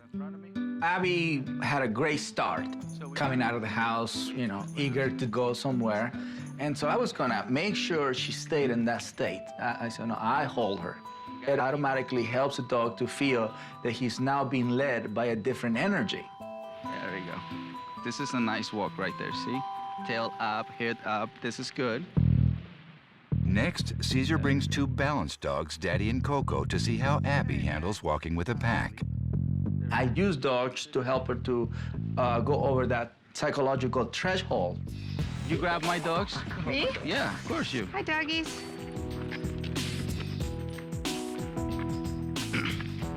A little unsure about it, but not shutting down. She was about to, she was trying to stop, but because the leash is all over, what are you doing? I know, I'm all tense. Yeah. I'm all tense. These dogs behave well, what are you doing? This is what you do with two dogs who are balanced. Imagine to a dog that is not balanced, you get even worse. That's tension, relax. Just pretend they're purses. Okay. Yeah. Before they know it, Cesar, Nancy, and the pack find themselves approaching the house where Abby's attacker lives. As soon as we passed their neighbor's house, Abby hesitated a little bit, which if you stop or you hesitate with her, then she becomes more powerful. I just pulled the leash up, she moved forward, and that was it. Yeah. How's she doing? Okay. Her tail's still up. She looks happy. Yeah. You might see that was way too quick, but that's pretty much who, you know, she just needed just this much knowledge. Still moving pretty good. Yeah. Abby's walking with the tail up, head up, very proud of herself. What is the conversation? I feel good about myself. You're not moving pretty good. No, I'm like, I know, I can't. Like it's Halloween time right now. In the meantime, Nancy wasn't feeling good about herself. Yeah, you're anticipating something that's not here. Okay. It's not fair because she is doing the exercise perfectly right. Should I never give her eye contact when you're... No. It's not that you should never give eye contact. It's you should never give eye contact like this, look. That eye contact, you should never give it to anybody. Okay, no, all right. I guess I'm trying to ignore Abby. Should I just ignore the dog? Just just relax. Come on. There we go. She was working perfectly fine. There we go, relax, relax. All right. So I started working on Nancy, you know, to pay attention how you're holding the leash, how you're breathing, how you're walking, your body language, you know, what is it that you're projecting. You have to focus on how you feel because you constantly have that conversation in your mind. Right, I'm probably saying, when's it gonna stop? Yes. It's on me. But you're the source. Relax. What is this? She was a good sport by laughing about herself. And she started relaxing. Coco Daddy. Yeah. I like that. You just went into a different state. Like, yes, that's better. Don't you feel more relief, more like free? Yeah, it feels good. It feels good. Feels as it should. It should be a sense of freedom. Yeah. Nothing in your brain, no kids in the head, no husband in the head, no bills in the head. Right, that's why I like no to walk her. deadlines. Yeah. But if you walk in and keep saying, oh, she's gonna do it again. Oh, poor thing, when is she gonna have that conversation? That's not a very nice conversation to have. Okay. You know? Because you're focusing on something that is only going to take power away from you. Wow. There you go. See, you start shutting down. I'm gonna put a leash on you and just walk you lead me. You see, you start going like this. Come on.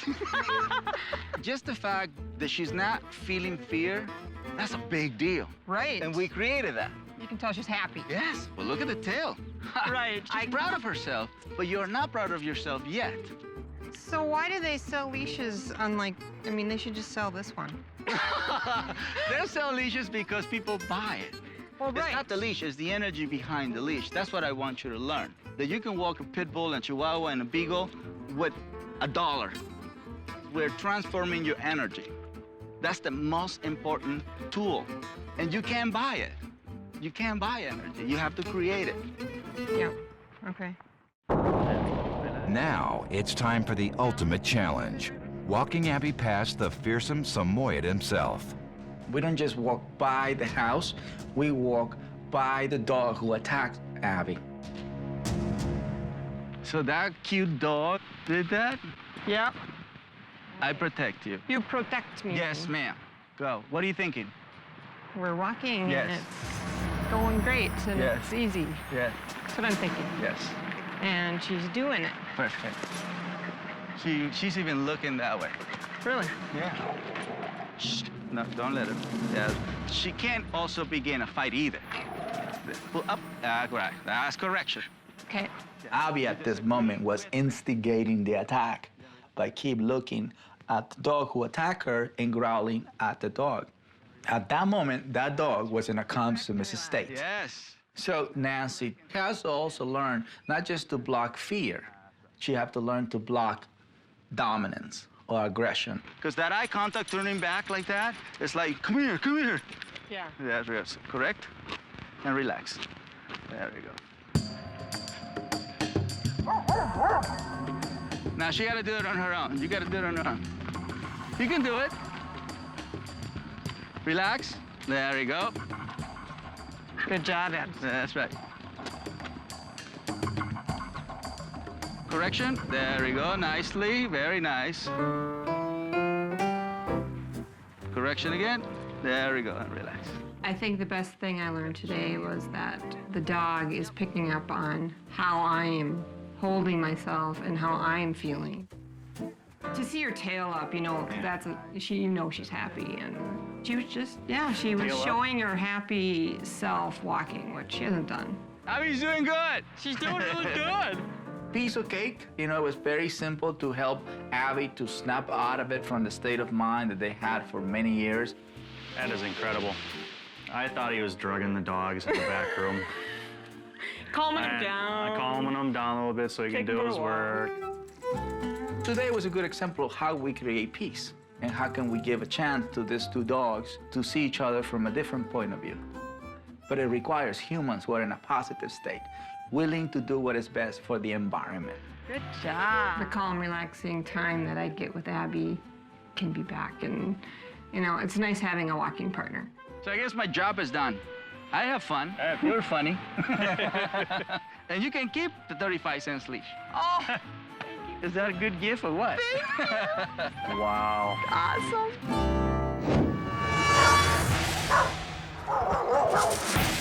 Beverly Lerner and her daughter Pat haven't had a visitor inside their home for more than 2 years. The reason, a 4-year-old Australian Shepherd named Vinny. Nobody can come in.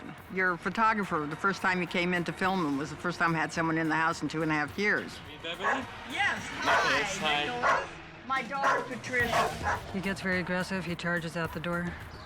And, you know, he will bite. And that's my biggest fear is of him biting someone. When Beverly bought Vinny from a backyard breeder, she learned there were already some behavior issues in his immediate family. When I said, let me see the mother, and I saw that we couldn't get near her, and she was barking, and they told me that she bit someone, I'm thinking, God, I hope he doesn't have that. We've been to a couple behaviorists. They said it's in the genes, so he can only be managed. He can't be changed. I'll show you his better day. Vinny's behavior isn't always monstrous. He enjoys agility training and is sociable at dog parks. He socializes with the owners, and he likes the dogs. He just accepts it. He accepts a person with their pet. But Vinny protects his own turf from all visitors. My son, the lawyer, is scared to death of him. My 2 grandchildren do not come over either. Nobody comes over. Vinny's always on the leash at all times when he's inside, so I can have control over him. So the leash is never taken off him except when he goes to sleep. And we also use an air horn. Don't choke him. That'll quiet him down. But the breeders that I contacted, they wouldn't even put up with a dog like that. They would say there's no hope, just put him to sleep.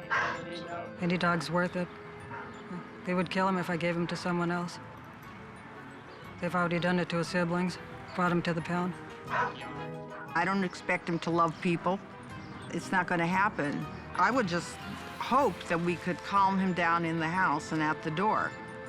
I mean, I could use the air horn from here to there, but we'll all go deaf.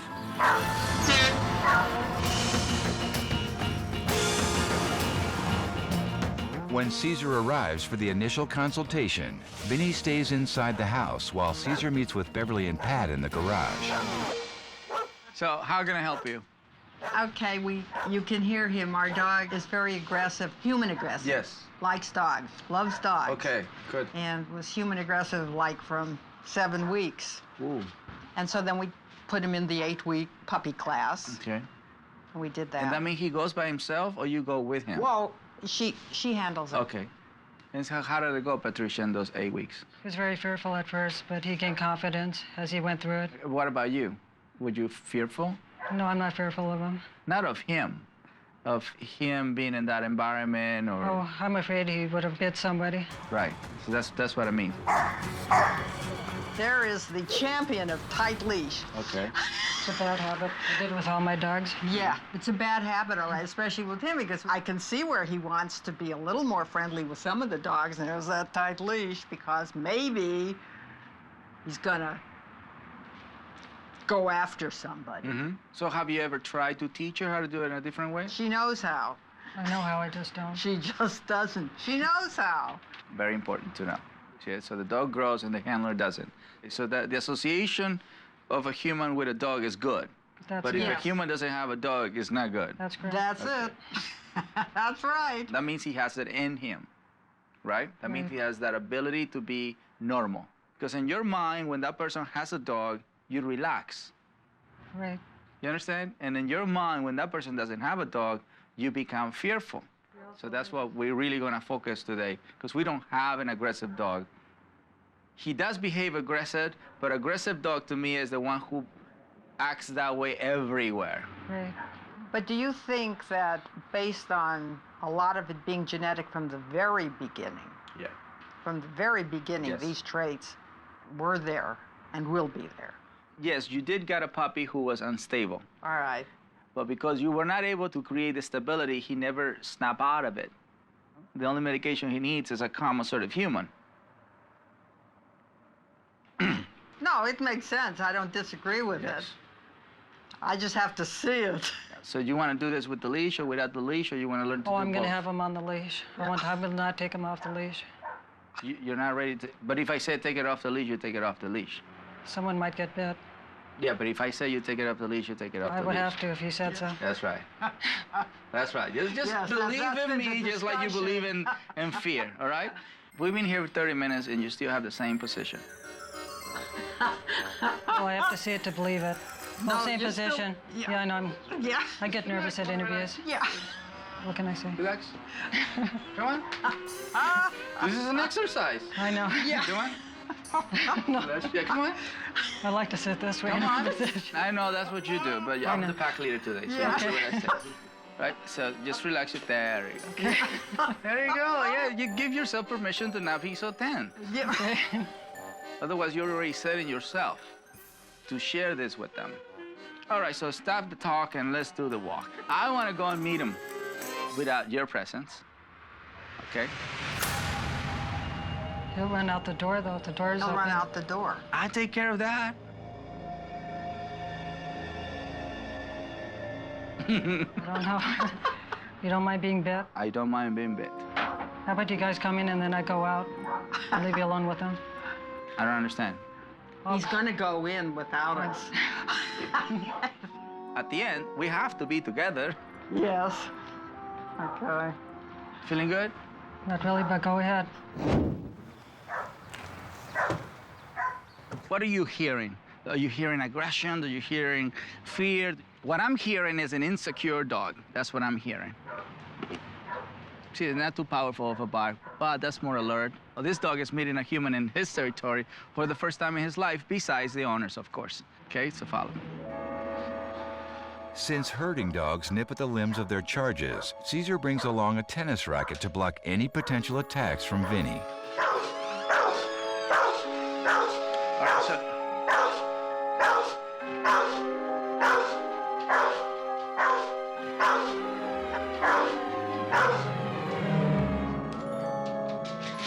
The state of mind that we experienced first with Vinny was frantic, aggressive, more flight tendencies than actually fight tendencies.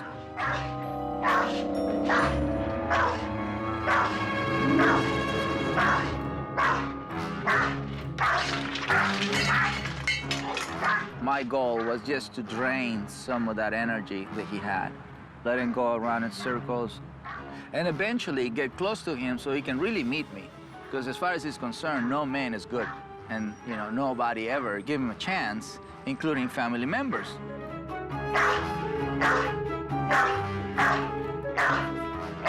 So eventually, I was able to grab the leash. There's like a direct connection.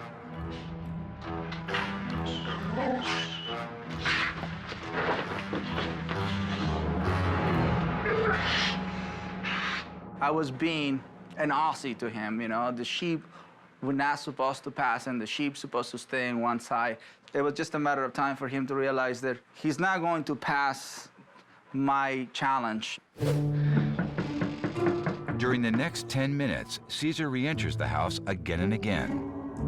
Each time, Vinny retreats to his kennel and no longer barks aggressively. Well, isn't he going to be different when he sees us? Yes. I mean... It could, but you can also reassure or reaffirm what he just learned right now by you being more calm. You can say, but it's very difficult. Well, you can make it difficult. I'm not saying it's difficult. I just got to see it to believe it. That's what I'm saying. Okay. So you can start seeing how can it be possible.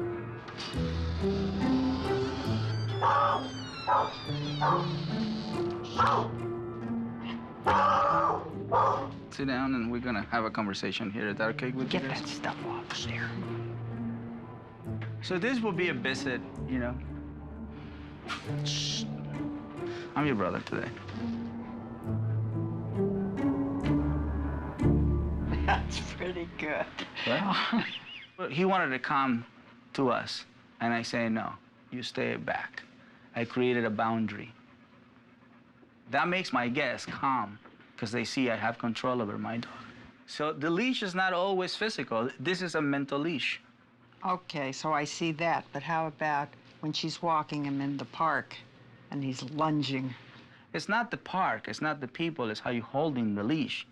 State of mind. Oh, boy, you're not kidding. Beverly was not very positive and trying to help the handler, which was Pat. I don't think the Pat was in denial. I think that she was more terrified of making a mistake and then being attacked by the dog and Miss Beverly. Grab the leash and learn to pull up so he can calm down. But if you pull back when he's in that state, it only makes him more powerful. Oh, your favorite leash move. Have you seen dog shows? Yeah, she knows how to pull him straight up. She could do it. Huh? She can do it. That's the goal, but we're here to motivate, not to, you gotta do it. All right, I won't do that anymore. Okay, good. She's a mom, I'm a dad. At the end, we want the same, balanced kids, kids that trust us and respect us. But Pat totally believed she was not good enough. And from my father, I will never tell my kids that they're not good enough. Right there, pull up. Pull up, up. Really pull it. Like that? There we go, and then relax a little bit. Shh. There, pull up again. Up, up, stay up, stay up. He's not hesitant to use his body and drag you. Yeah.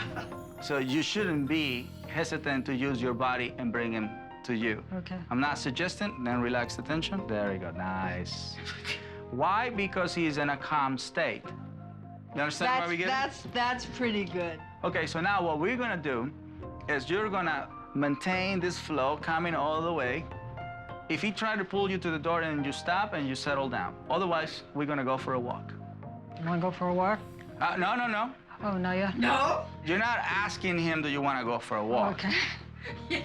Let's go for a walk now. That's exactly the conversation. You're already paying for his food, so, Yeah. you know what I mean? Call the shots. Let's go for a walk now. That sounds good, that sounds good. Yeah. Doesn't matter. It sounds a little robotic, but it's okay. Come on, Vinny, look. Relax the tension, there we go. Go, go. Come on, that's Then relax a the good boy, tension, Vinny. there, relax the tension. There you go. Wait, Vinny. Very Gonna good, go for a relax the little tension, walk. nice. That's a good boy. There you go. Relax the tension, very good. Now bring it to you, this. There we go. We're gonna go for a walk, Vinny. Which way? That way, I guess. Okay. Probably better. Come on, Vinny. It's not that they didn't know how to pull, they just didn't know how to relax. So how is Beanie ever gonna understand to relax when they never relax? But see, the whole behavior starts from Miss Beverly. Because she gives you correction and she doesn't let you go. There you go. As soon as he moves, then you relax the tension, but you can't let him win. Can you feel the pleasantness? I can. Of walking with a dog, around people, Right. you know? All right, it's your turn. There you go, there you go. There you go, come on. There you go. You're becoming his speed, he has to be your speed. Come on. There you go, go. There, relax, that's nice. Well, that felt real good, as long as Cesar was there. How you doing? No. There you go, good job, good choice. Very good, good choice. Stop him, stop. Stop, this is a good moment, relax, there you go. Sometimes stopping is the best option. And at this moment, with the kids and the guy on the bike, and the whole thing, stopping, relaxing. Why? Because you became this and he became this. Okay. You have done few times where you were being assertive about it. So you have it. Okay. And plus, your mom is very assertive. I'm pretty sure you learned that. There you go, bring it back to what he was. Bring it back, and then relax. There you go. So she can start all over again by using Beanie as a source of motivation, because obviously Pat feels complete with Beanie. Feels that Beanie, very nice, in some areas understands her better than her mom. When Cesar and Pat return to the house, they find Beverly's son Brian and her 2 grandchildren, who have come over to watch Cesar work with Vinny. That is really good. Yeah, right there. Again, that's he's trying to fly. Yeah. We don't let him fly. We block, and then we relax. And your son is here, and is already, son is able to see a different self. He's still a little unsure, but not aggressive. So here is a family reunion, so to speak. And from anybody else, nobody can touch yet. Doesn't mean you can't be around. It's magic. It's just magic. I had no idea what to do or if anything could be done. In my mind, he was an incredibly aggressive dog, and to be honest with you, I didn't think that he would ever become otherwise. A little firmer. Come and sit down over here. I am in control. We often say we don't want to hurt the spirit of a dog, right? If people choose not to allow anybody ever to come in, that means you're choosing antisocial behavior, which is not the spirit of a dog. The spirit of a dog is to be a social being. See how easy? Would you believe this? I made it happen, huh? You made it happen. You made it happen. He doesn't know that, you know, this is your family. Not until they come and live more often. So that's what he can say, oh, that's family, I'm sorry. You know what I mean? I'm sorry, guys, I'm supposed to behave nice with you. But what he knows is what energy you are before they came in and what energy they became once they arrive. I'm still in disbelief. I know. I'm not asking you to believe yet. I'm focusing on them. you just invited to the equation for your experience. Now, can they do this when you leave the room? Well, I'm giving them a lot of homework. I think you're definitely gonna need more repetitions. And I wanna see you walking the dog too. Well. What? Don't start telling me well. Don't start giving me excuses. I didn't think we'd all be sitting here. I think everybody was amazed. But then Cesar really had the full control, and I could see that it was possible. There you go, that's good. See, that's beautiful. Well, I haven't seen that. You teach them? My Aunt Pat used to carry him on walks because she was afraid she would run towards somebody. Beanie is your own genie, you know? You say, I'm afraid, Beanie will show you. I'm afraid too, and aggressive. Today you say, I'm calm and assertive, Beanie shows you, I'm calm, submissive. So a dog is a good source of creating what you want, and Beanie will make it happen for you right in front of your eyes. Simple as it seems, I believe a great walk is the best way to create a powerful bond between you and your dog. Nancy Swanson reports that walks with her hound Abby are back to being wonderful again. Since Cesar's visit, we started taking Abby on daily walks. She wasn't digging her heels in and trying to run back home. We took some other dogs with us on walks, which Abby really liked. Abby's been doing great. Hey, Nancy, way to go! Beverly and Pat are working hard with Beanie, and mastering the walk has brought him under control outside the house. They are looking forward to a day where they can comfortably have visitors over to their home again. By learning to walk together, former enemies, Hike and Gus, have actually become friends. I didn't think this would be possible, but it is.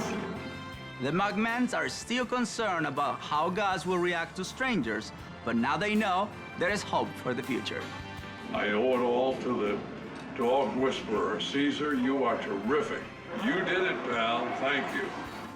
Remember, a great walk means a lot to your dog. So what are you waiting for? It's a beautiful day. Get out there and walk. Sometimes when I get a little bit down, I go to the pound. I usually come home with something, so I'm trying not to go to the pound too much. I think I have a secret sign that only animals can read that says, "Strays welcome."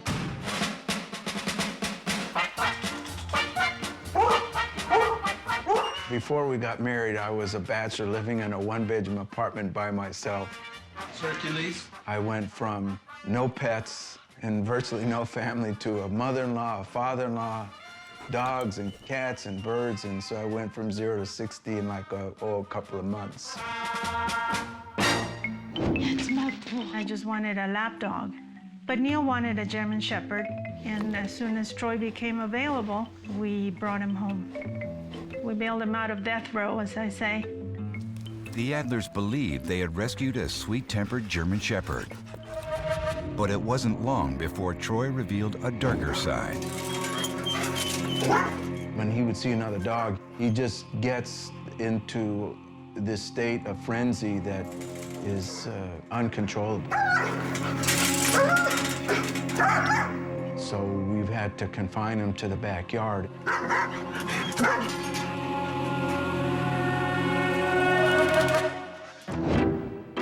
After the Adlers adopted a Poodle Maltese mix named Dottie, their problems with Troy took a deadly turn. With Dottie, I was hoping that he would just get used to her and not bother her. One day, I went to spend some time with him. I didn't notice that Dottie was right behind me. And he just went crazy after her, attacking her. And Neil grabbed him by the collar and managed to pull him enough so that Dottie ran for dear life. But he almost killed her. The wounds on Dottie's body were pretty severe and definitely needed immediate attention. She presented with several lacerations to the ventral neck and the side of her chest. The skin had been ripped away from her body. We actually had to, that night, do emergency surgery to be able to clean out the wound and also put her on pain meds and antibiotics. She was pretty much in distress and pain from the injuries. We had the choice of getting rid of Dottie, and then if that was the case, I wouldn't be living in the house, I'd be living in the street, or getting rid of Troy, and we didn't really want to do that. Where's he gonna go? If we take him back to the pound, they're gonna put him down. There's no way that Troy and Dottie could be together. He probably would kill her in no time. I'm praying and hoping that he's fixable, because I love that dog. I wouldn't want to get rid of him.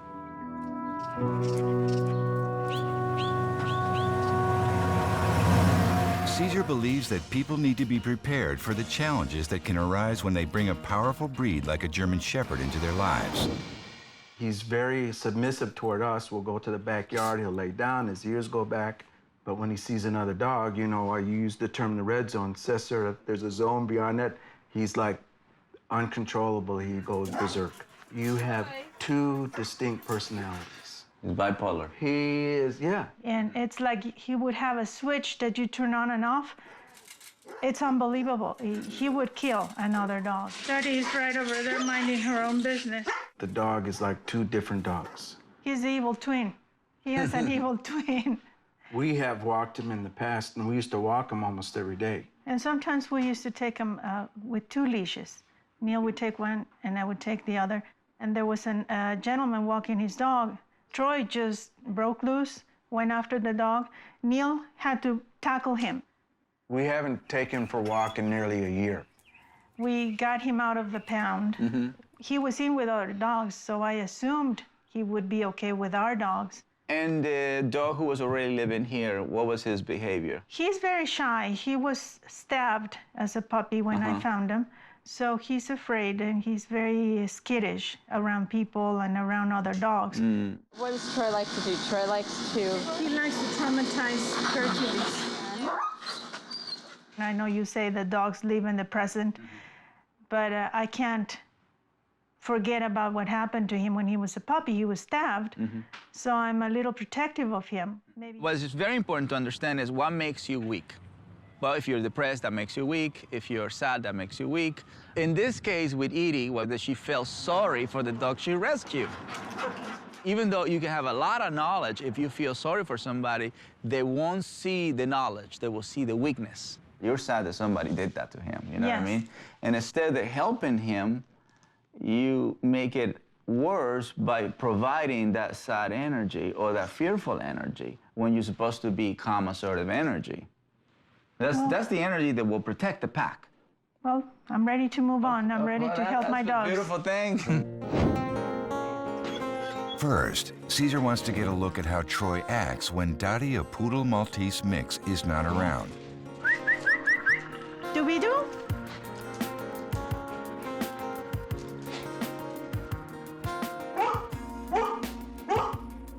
That's all right, that's not a problem.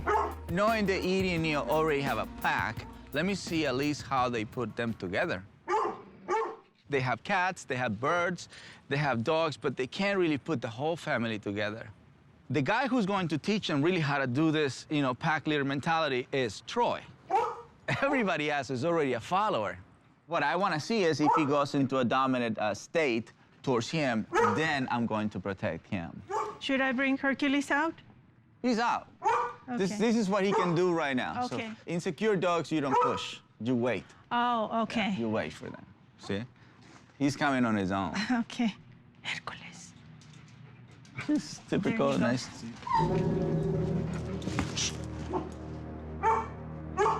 I'm not gonna chase. This is what he does to you? Don't move. Don't move.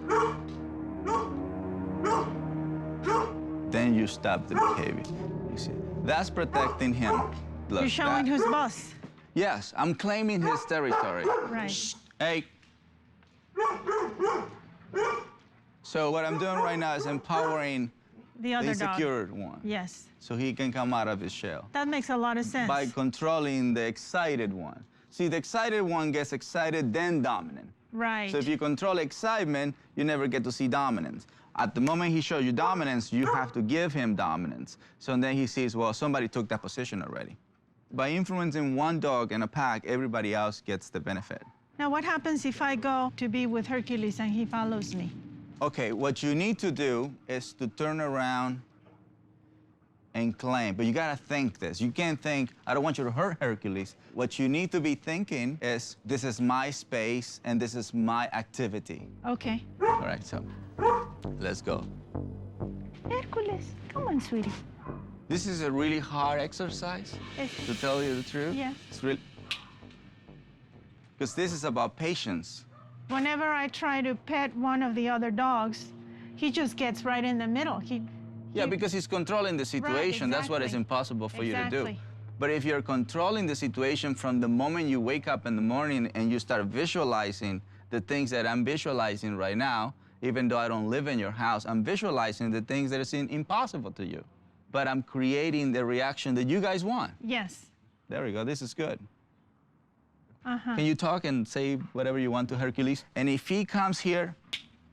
Okay. Hercules, ven. Come on, sweetie. Uy, mi perrito tan Uy, qué bonito perrito.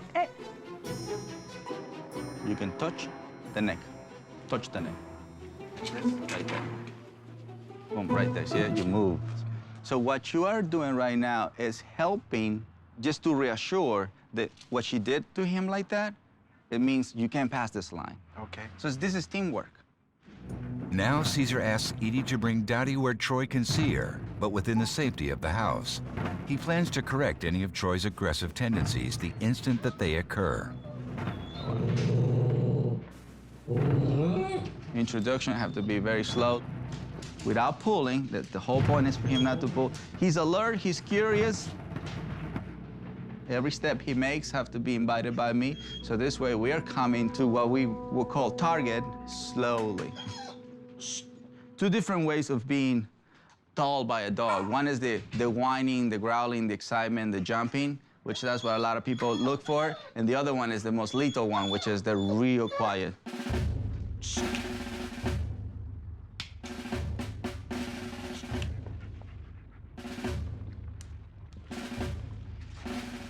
Put her on the ground. Hey. Come on.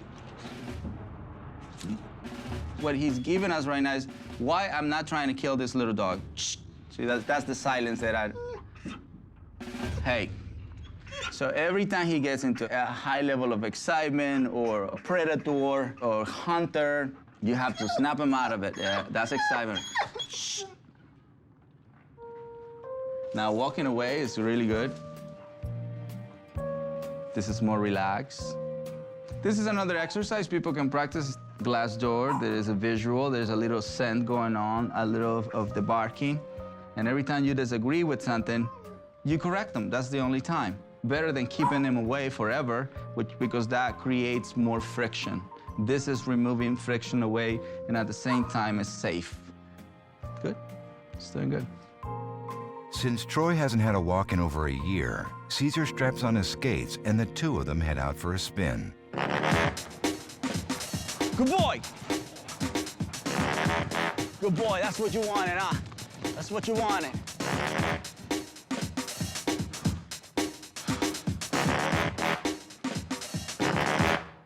Come on, let's go. Come on. So there's a dog behind the gate. It's part of the frustration. He wanted to pull, he wanted to run. See, as you see now, we have him in a different state of mind. We're removing a lot of that pent-up energy. We're talking about a year without going to the outside world, so I'm bringing him tired. They are in a more assertive, territorial state, so he is the weakest one now. See, we're reversing how he normally sees life. We're putting him in their shoes. There he is, the dog on the bottom. Wants to run away. We don't want him to run away. We just want him to respect. So, hey, See that? You became attractive to it. Hey. Good. Submit before we leave. And that's what he learned. Cesar promises to return in a few weeks to check on the Adler's progress. In the meantime, he recommends they practice teaching Troy to be calm and submissive with the window exercise, and to try and walk Troy every day. Touch, touch. There you go. I know that it's not gonna be overnight, but doing my homework, I'm going to walk that dog and feel safe with him. We can make it happen. We can make it happen. Not to pull, he learned just to walk. He lets me put this on him now. First couple times he fought it. During the next few weeks, Edie and Neil develop a system that helps them get a better handle on Troy's behavior. In addition to a backpack, one of Cesar's illusion collars, and a gentle leader, the Adlers continue to use 2 leashes for maximum control. Ready? Ready for a walk? At Cesar's suggestion, the couple occasionally attempt to walk Troy near some neighborhood dogs. He needs to see the dogs. I just put myself inside.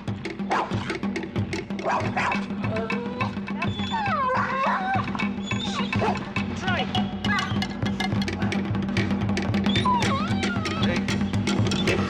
See, once he gets agitated, I don't know how to get him back to not pulling, and even with this thing. Edie's work with the dogs at the window proves more successful. He pretty much ignores her now, through the window. But whenever Dottie is brought outside, Troy's aggressive side reemerges.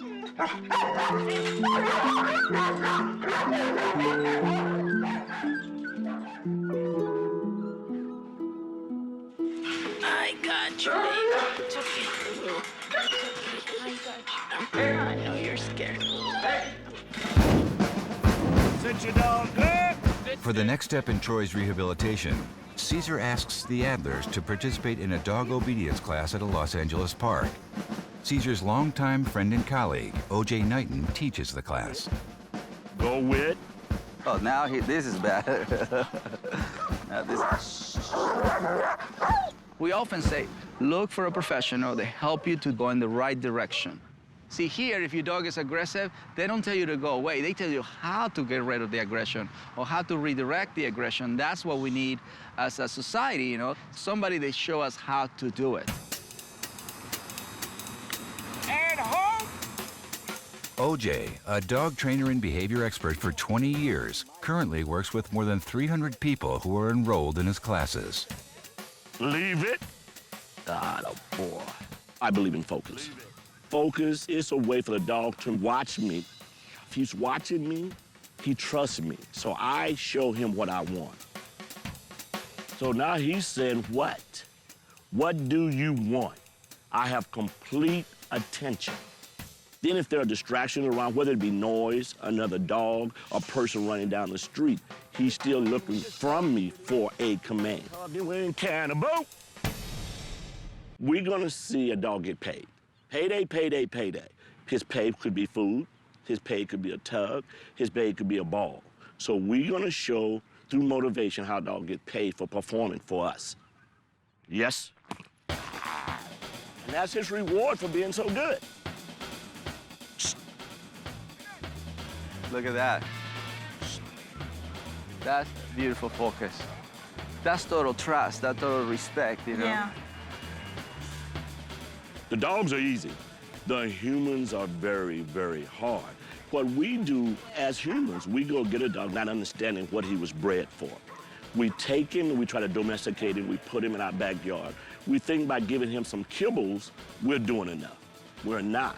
That's why we have behavior problems. You know, and as you see everybody get along with each other. Yeah, good boy, yeah. This is another way of release energy. It's no different from bringing your kid to soccer practice or A baseball practice is just you bring in a dog to do what dogs like to do. And I just love the community part of it. Places like this gives you access to see, okay, what is my role model? German Shepherd woman. Yes. Right, so that's the picture that's good to have, you know, at home and to keep it in mind. I want to walk him and Dottie together. There you go. This is the guy that I was telling you about. Hello, Cesar. How are you, How OJ? you doing? Hey. This is Troy. Troy. Hi, Troy. First thing I want to do is make it a positive introduction for me. Okay. Hey, boy. Good. And that was positive. Hi, yeah. Good. He has to trust us. OJ decides to determine the level of Troy's dog aggression. Tom, get Bullet. Lamont, I need you to bring PJ. What I do with a dog-aggressive dog is introduce him to dogs that are under control. The dog is never going to trust you if all the other dogs are out of control. Now, here's a dog we said is very dog-aggressive. Come. Good. I try to do result training. In other words, I will take that same dog that you're thinking out of hand, and I will be with him 5 minutes, and he'll do it for us. Come. Good. We're showing you that it can be done. We show you it can be done. Guess what? You go back home and say, you know what, it's me. That's what I want to tell people. It's you. Good. So what I'm doing now is just trying to get the dog focused on something else other than the dogs. The dogs are ignoring him. The dogs are ignoring him. So everybody here are strong characters. They're just in a consummate state. So he's pretty much in the middle of the fire, but not getting burned. So that's right. Yeah, Well, that's a perfect way of putting it. Good boy. I want everybody to sit their dog up, about face with your dog, down your dog. So this is more, he's not getting the eye contact from the dog, where it can turn into weakness for many dogs who don't have social behavior. Let me have a little red tug if I have a big tug. Good. Good. Good. Good.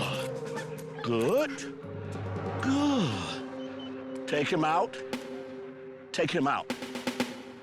I'm taking him out because he's giving me a little bit more contact. Other dogs, they challenge each other with their eyes. And I want this dog to definitely trust me. So I'm going to remove that situation. That's a good thing to know about trainers, is they know when to remove an energy that is not going to help you and when to bring in energy that is going to help you. Everybody here is here to help. Even by moving away, they can help you. Sure. He wants to play, but he just don't know how to play. Tom, the little... He was redirecting him with food, it worked, so now he's trying to find out if a toy can also work. So those become your two tools that you can use for obedience purpose. But the most important tool is your energy. So now I'm getting the dog focused. This is more prey. This is definitely, it brought more predator side of him. OJ uses a device called a flirt pole with an attached chamois to try and determine the intensity of Troy's prey drive. You see the focus I've created? He's like a wolf. So now I got something he like. Now I can channel that energy. What is good, this dog has prey drive. So I can get him focused and not worry about the dog.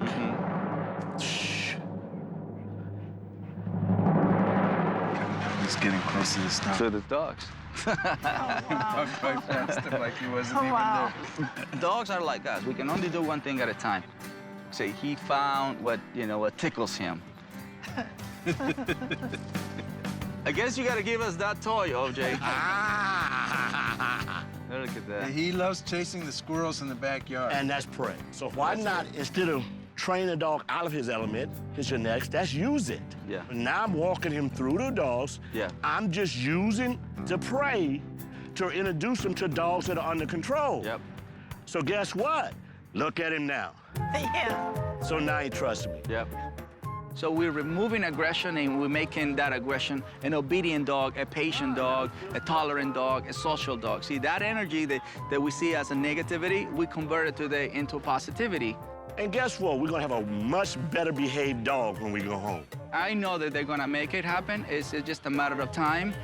We're giving them the tools, we're giving them the knowledge. It's just a matter of practicing and, you know, make it happen.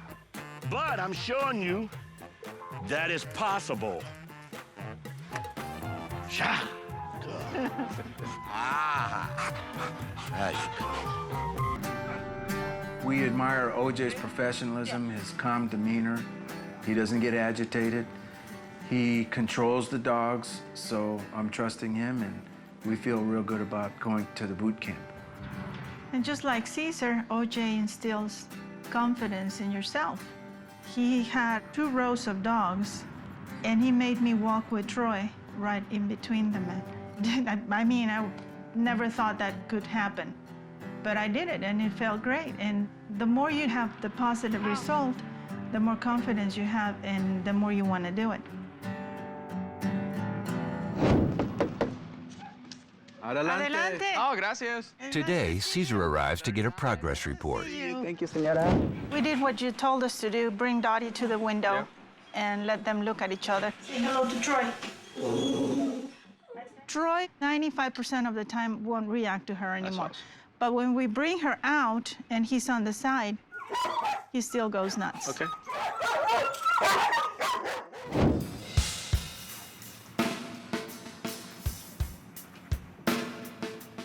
Say hello to Uncle Cesar. Uncle Cesar, but I'm not gonna give you affection right now yet. You know? Okay. This is nothing, so I'm not addressing that because he's not focusing on Dottie. There we go. He knows she is here. Dottie. So this is not bad. Dottie. Like he used to. Hey. Hey. Hey.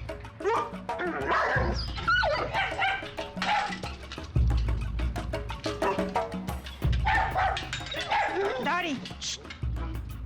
Hey. Dottie, come here, sweetie.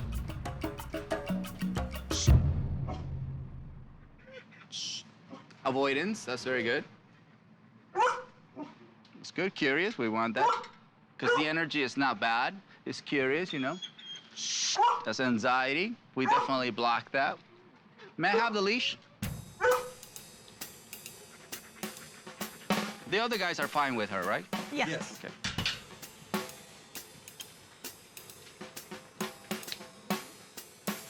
She's the one that's putting a little trouble right now.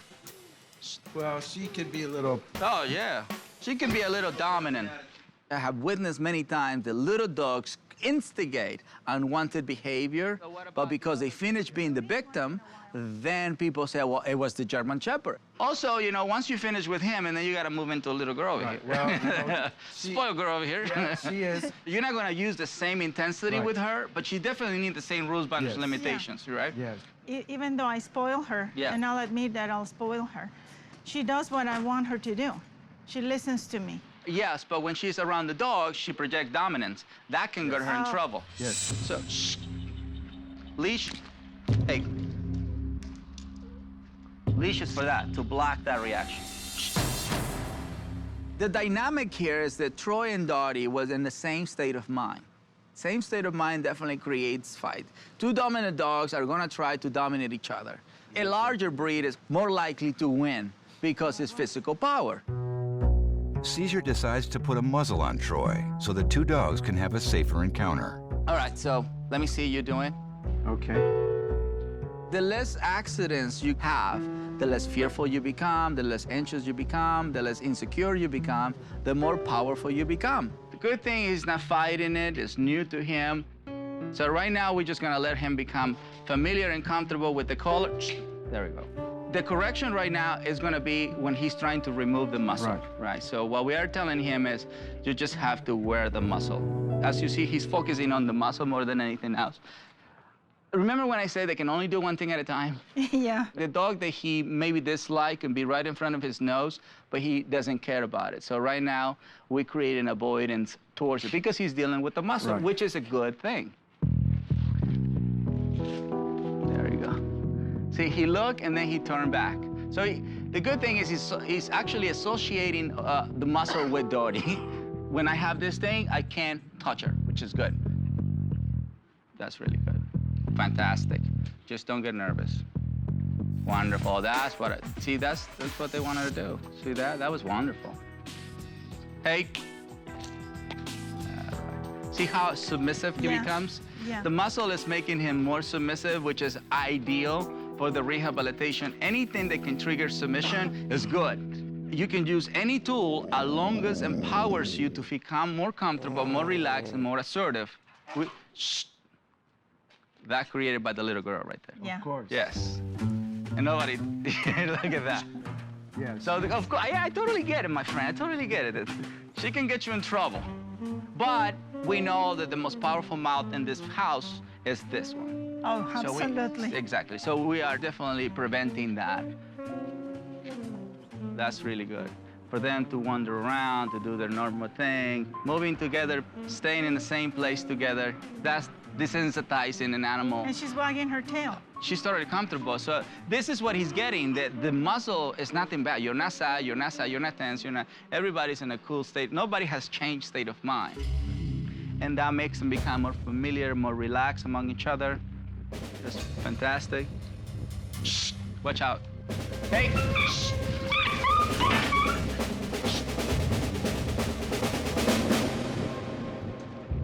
I was afraid Troy might kill her. If he didn't have the muscle, if he didn't have the control, if he didn't have the discipline that he's getting now, he could have killed her. Bring her. Dottie, come here, sweetie. Don't feel bad right now. Just, it's no sweetie thing. Let's go over here. There we go. Right there, very good. Now, this is a typical thing. A dog charges another dog, very good. This, even though that just happened, that's an opportunity for you to say, that's what we don't want. If it never happens, you never correct it. Right. When I see an attack, I see an opportunity to rehabilitate. I see an opportunity to help dogs to see each other in a different form, which is a more social way.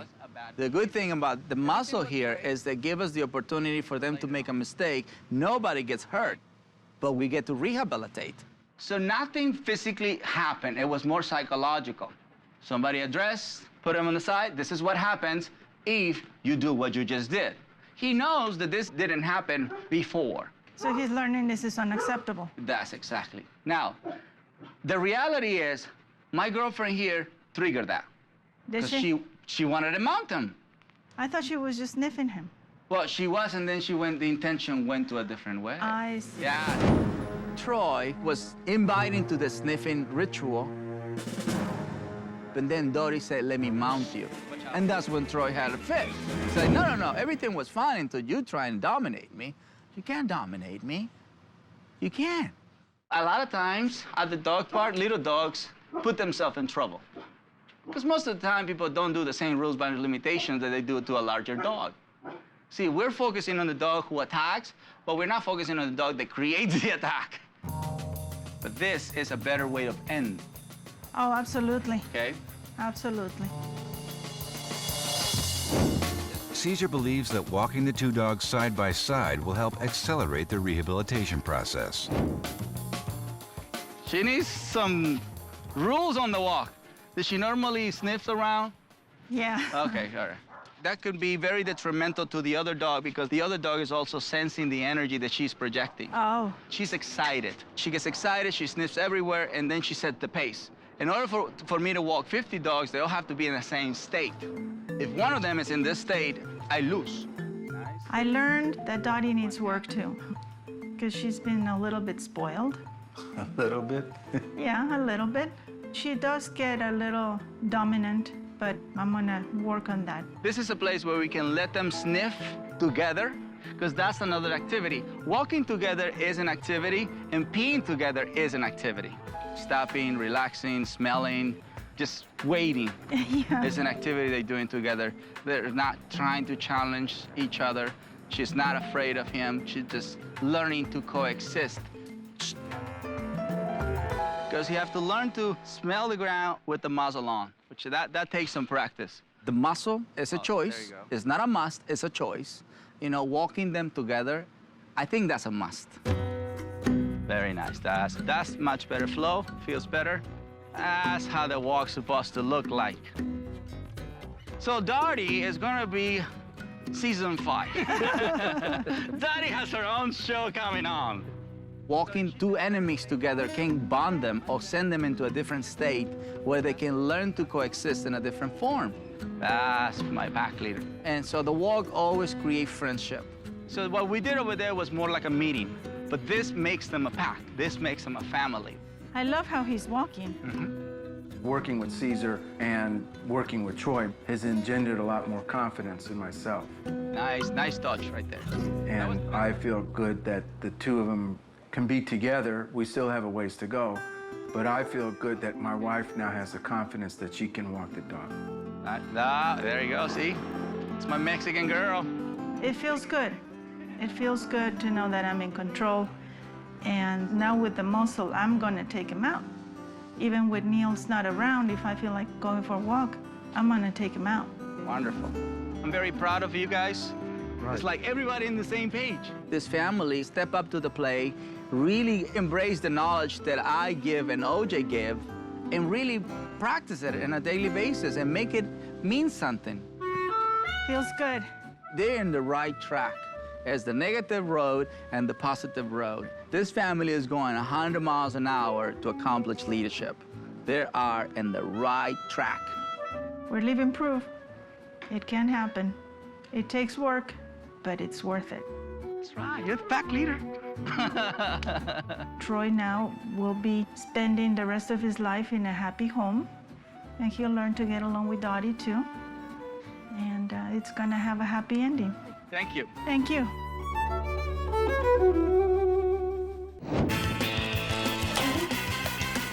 Roxy is my first dog. I've had many cats, hamsters, rabbits, chickens, but I've never had a dog before, so she's our first. I can honestly say my wife was wanting to have a dog more than I was. She's the animal lover in the family, so I just kind of go along for the ride, I guess. Roxy had issues from the beginning. If we came home and she was real excited to see us, she would just pee all over the floor. Roxy, no! You walk up to her, she pees. And it's kind of like, Roxy, what are you doing? Oh! Come here, Roxy. Talked to my vet about it. They said she'll grow out of it. And we waited and waited, and she's almost 3 years old, and she still does it. It's difficult to have people over. When we take her places or when we take her to a dog park, we take her to friends' houses with the dog. We're worried about her. We're not enjoying the time we have with people. She seems very fearful of everything.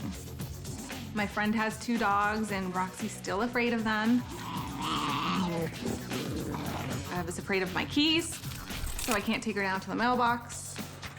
And if you get too close to her with something she's afraid of, she'll just pee everywhere. It's just like, man, you gotta clean it up again and again and again and again. And it's just, it gets old. Get up. As soon as Brennan came along, I didn't forget that Roxy existed, but I mean, my heart and soul and mind absolutely got poured into that little boy. So he's everything right now. When I had Brennan, I pretty much couldn't take Roxy on walks anymore. She was afraid of the stroller. And Roxy would freak out, run away, pull away. It seems like she's afraid of some weird stuff. I think Roxy's problems have gotten worse. No. She's just afraid of everything, and I think it's probably because she's not getting walked. And I'm just kind of like, man, is there something we can do to fix this? Like, we need to really figure out what we can do to fix this, because there's been stuff that we've tried and there's nothing that's really working. My wish for Roxy is just that I can take her on a walk every day with Brennan next to the stroller. I hope this big light goes on in our head, like, man, that's great. I'm ready and willing to do whatever it takes. So, how can I help you? We have a great dog, but the biggest issue is that when somebody comes to the door, or when she's excited, or when we come home and we bend down to pet her, she decides to pee all over the ground. My observation is, wow, is that a big deal? It's a dog to pee, just no touching, no talking, no eye contact. That was it. It's simple as that. Just bye.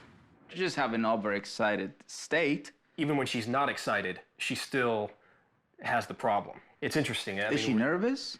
I think she's very nervous. She's afraid of many things. She's afraid of my keys. She's afraid of plastic bags. She's afraid of other dogs. Other dogs. She doesn't like other dogs. So I think she's just very fearful. So see, that's a bigger issue. For a dog to relieve himself over excitement, that's just you block the excitement. Right. Okay. But when you have nervousness, that to me represents more than the P. Okay. Because this nervousness can eventually become something else. Right. Right, social aggression or being attacked. Right. Especially from her own kind. You have to practice exercise discipline every day from this point on. Okay. You know, and that will get rid of it, right? So meaning you wake up in the morning, you stretch, whatever, then you go for a walk with your pack. No talk, no nothing, just get up. If you begin, what's the dog's name? Roxy. Roxy, let's go for a walk. You're beginning excited. Right. That's what I do. There you go. What do you do? I don't. He doesn't walk her. I honestly don't take the dog for that many walks. Honesty is good. Okay. I honestly don't. I want you to see what is it that you're doing wrong. Right. No, absolutely. I admit I don't take the dog for a walk. I did not grow up with animals. I'm not an animal person. What? It's very sad. But see, obviously in a marriage, you know, you make compromises and you figure a way to work it out. Well, Roxy was one of those things. Yes. You know, at first, you know, yeah, I'll admit I was a little embarrassed because at first she had a pink leash, she had a pink, you know, collar. I didn't dress her up though. She never wore outfits. I was waiting for the outfit to come out, you know, and here, can you walk the dog in her tutu? I love your honesty. No, I mean, that's who I am. That's good, man. That's good. That's good. Let it out. So you are not in a red zone situation, but to me, you're in a prevention situation. Right. So if you do hands-on, you get things, you know, under control. Because the older she gets, the more she will accumulate negative energy, and that's the part we want to prevent. So let me meet her. Good. Okay. Come on. Wait. Come on. Come here. Come on. I know. Come on, Roxy. Very excited. Come on, Roxy. Come here. That was it. Just like, come here. Don't do that. Oh, no. Do it, but don't do it so often. Okay. Because she's giving you excitement. From Kim's point of view, the energy that I saw is I am hyper, you know, and for her, excitement is part of connection. So as you see, no pee, right? The only one who was excited was the handler. So just passing by, she's getting to know me. Yeah. Right? Joel's point of view is, I'm just angry right now. He didn't want a dog, and so this is what happened. In the dog's mind is, how can I ever get better when I don't receive leadership from my owners? My owners are weaker than me. Right. Which is good. Yes. That, she came into your space without you asking for it. Okay. Yeah. That to me is dominance. Oh, okay. And you don't want that to the baby either. No, because I didn't know she had any dominance in her because she seemed so fearful and afraid of everything.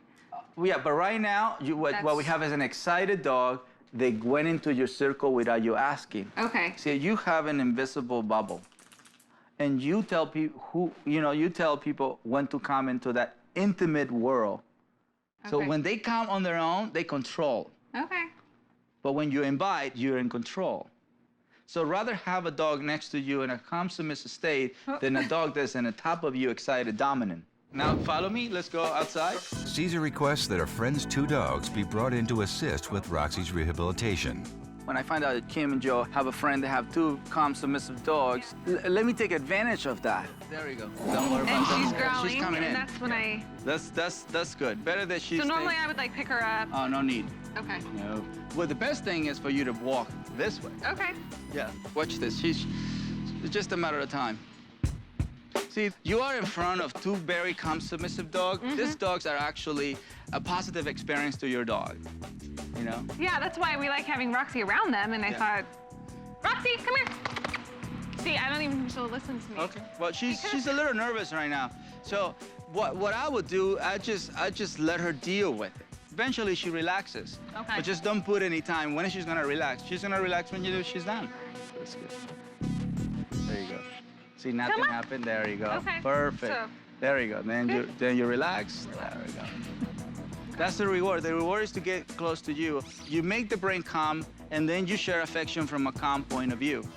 Next, Cesar brings in Gavin, an ATF dog Cesar has been working with during the past several weeks, and veteran rehabilitation assistant, Daddy. Without a doubt, she's gonna do much better with dogs that don't want nothing to do with her. So she's gravitating to him, as you see. that's like the first time she's ever went towards a dog. Like look this at, right here. Look at that. Yes. But this is the guys that have experience. See how Okay. the approach. Not sure. Not sure. There you go. Wow. And they just want to hug her, but no, I shouldn't. Hug yourself. You hug him. Yay. You know, intensify. Yeah, closer to there you go. Exactly. Okay. This mild things. You're just dealing with a very mild nervous behavior. But she moves forward. That's the good part of it. Good. Right now we're a very healthy pack, which allows a nervous dog to feel more comfortable. Right. She's right there with her. Very good. Very nice. Since Kim and Joel haven't walked Roxy in months, Cesar begins by teaching Kim how to enjoy a calm walk with their tense terrier. Cesar also believes that once the couple has successfully dealt with Roxy's fear issues, the peeing problem will disappear. I saw that Roxy went behind her and she didn't motivate to come forward, so I showed him how to do it. To pay attention to those details. The dog is food motivated, use the food. Then you begin the stroller walk. Right. So this way you're snapping her out of it, see now she is more ready behavior. Right. So now she's in a forward, she's facing that way. She Okay. was facing backwards. Right. That's why it doesn't make sense for her. This is good. Yeah, that's why it will not make sense for her to move forward. Because when you began, she was looking the other way. Okay. So your job is to redirect. Oh, okay. Exactly. So I'm giving you the pointers of, okay, what is your assets here? Your assets are that you don't have a heart case. Right. Your assets are that she gets food motivated. And also that she snap out of it really fast. Good. Perfect. She's perfect. She's perfect. Okay. I want her to be excited about a walk. Yeah. And want to go on a walk. Which you're now seeing, how can you create it? Right. As soon as she faces, you move towards. Roxy. There you go, and then you move. Okay. There you go. Nice, nice. Never move forward when the dog is looking in a different direction, because it doesn't make sense to move that way. It makes sense to move that way. That's what they're saying. I want to go that way. Relax the tension. In Kim's mind, it was the stroller, and it was never the stroller. Okay, I see what it needs to be done. Watch this. The position on the leash is a little too high. Oh. Created a very tense reaction. So we're gonna put it lower. There you go. Right there. That's good. That's right. Good girl. That's a nice girl. There's. Cesar offers treats to encourage Roxy to move forward. A little unsure still, but she's moving forward. No, this is good. Right? This is a beginning. This is amazing. You're gonna know once she's really enjoying herself when the tail goes into a normal position. Okay. Okay. Go for it. Keep the flow. Nice. So it was just a matter of time for her to start seeing that the calm assertive energy is love. At this point, calm assertive energy is love. And watch what happens. Now, Yes. well, Yeah. she's afraid of, well, I guess it's me. Yes, of course it's you. So it's not the keys. No, it's not the keys. It's how you present the keys. Okay. Yeah. That's a big light ball. So it doesn't matter what I'm holding. It doesn't matter, no. Whatever you hold have to represent a positive experience, or it's going to represent a negative experience. Okay. Yep, you understand? Yeah. Now do it without, just... Without looking at her. She's gonna look at the tail. She's doing so good. Look at the tail. Yeah. See, It's that's like the... she's having fun. Nice. Caesar adds another challenge for Kim by adding Daddy to the walk. Whatever you do, don't get nervous, don't get tense, don't get fearful. Okay. Don't get anxious. She senses my energy. Stop. If I'm stressed, it's gonna stress her out. When I'm holding the stroller, ready for a walk, I'm exerting this energy that's making her tense. And so when I finally relaxed, she was relaxed. I work with Ken more physically, but I definitely work more psychologically with Joel. Hola! Hola! Because I needed to convince him, look, you really have no choice. You have a wife who loves dogs and a baby that is already with us.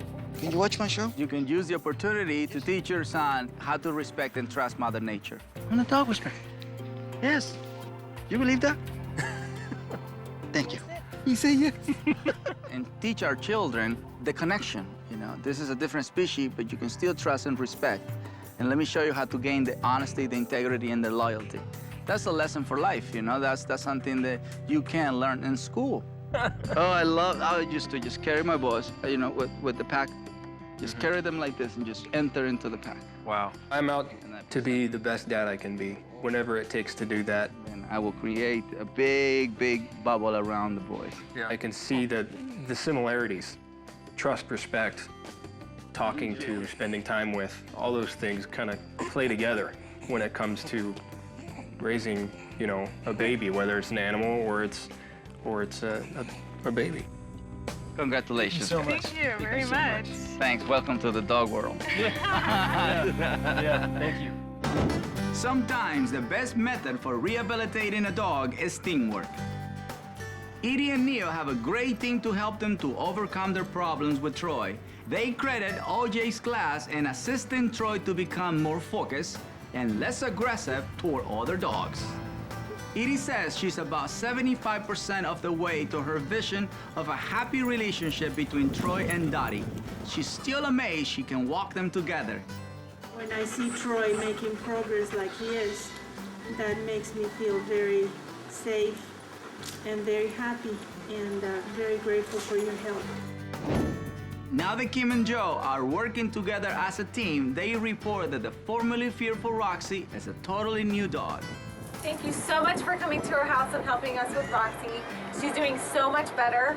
She's also much better walking next to the stroller, and she doesn't squat and pee anymore. So that's great. Thank you. Remember, dogs are happiest when everybody in the pack is working together. And that's a good lesson for us humans, too. I'm a real dog lover, and I've had probably 16 dogs in my life, or 18, something like that.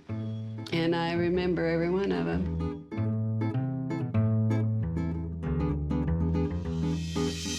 Now 65, Linda Graham relies on her dogs for daily companionship. In recent years, Linda rescued Tara, a retriever mix that provided comfort and support when Linda's husband was dying. She's a real buddy, and she sleeps on the bed with me. Before her husband's death, Linda thought about bringing another dog into her life. It seems like time passes so quickly, and big dogs don't live as long as small dogs. And my father had a wire-haired fox terrier, a male, years ago that I just really loved. And so I thought, well, the next dog I get, I'm going to get a small one. Not just one, Linda bought 2 wire-haired fox terriers from the same litter. Because I wanted the two to grow up together.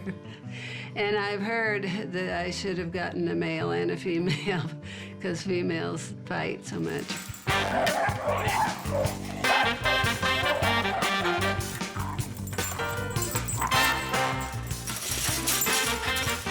I worry about her all the time. I mean, because she just is so stressed all the time.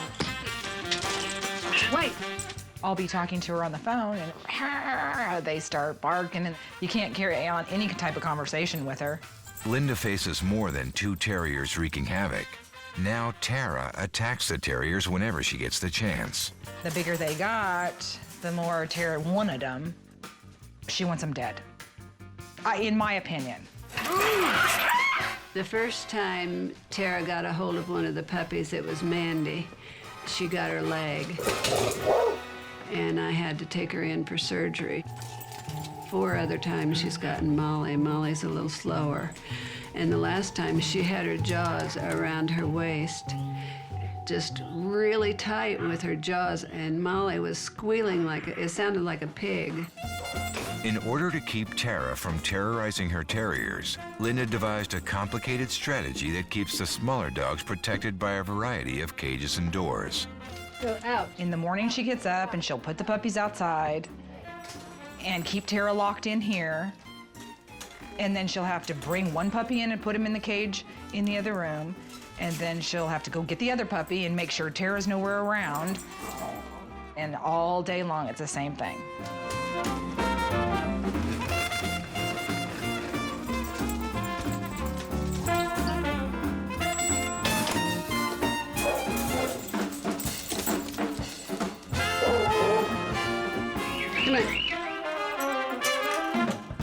I'd like for him to just be able to come and go. But it's terrible. And then I feel guilty because they're caged up, and I'd be barking too if I was caged up. For the most part, I'm like a prisoner, and I want the three of them to get along. I want to be able to walk all three of them together so that, you know, I can walk them more. It's like my children. If they misbehaved, I wouldn't get rid of them. So that's why I called Cesar. I'm hoping he'll help me be a pack leader. Many of Cesar's clients call for help because they can't keep peace among the dogs in their home. His first goal is to uncover the root cause of the problem, and that usually means getting a little history from the owners. Tara would go over and sniff them, and she started like that and looking like she was going after a rabbit or a squirrel or something like that. And at that time, any sane person would have taken him back to the breeder, but I thought she'd grow out of it. What does she do now?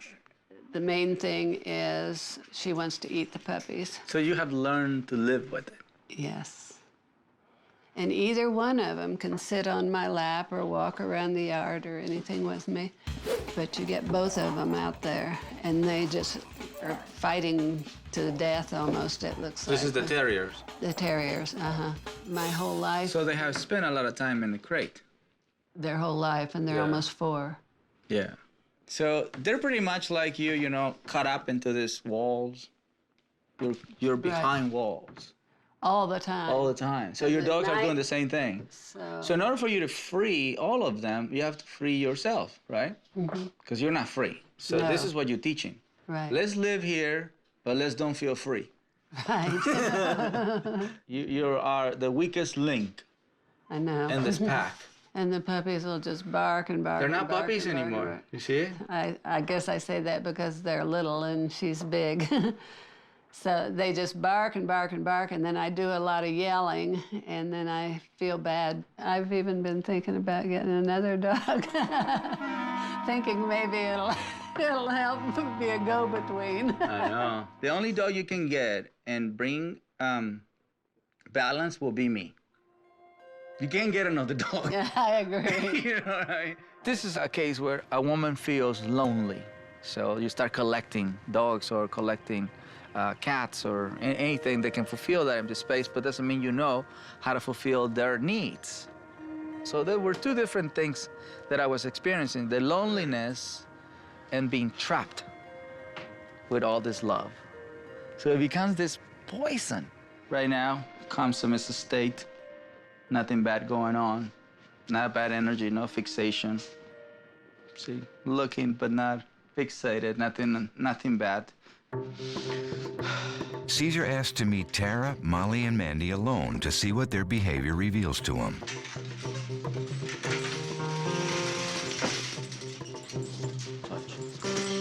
Stopping the excitement, this can trigger a dog to attack.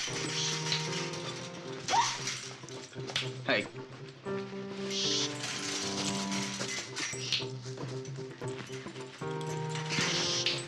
So I'm not focusing on this one as much.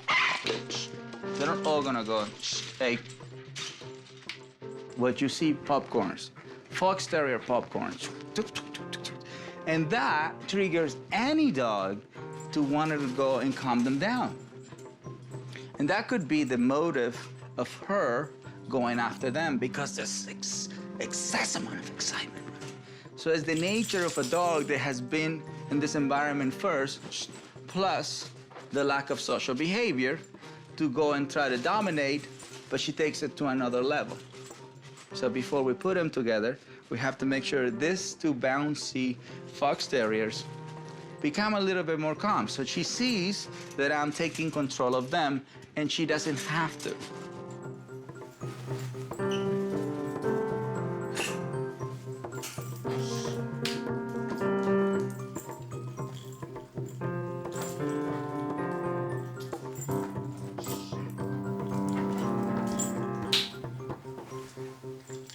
Once I was in this living room, I saw a treadmill. Have they ever been on the treadmill?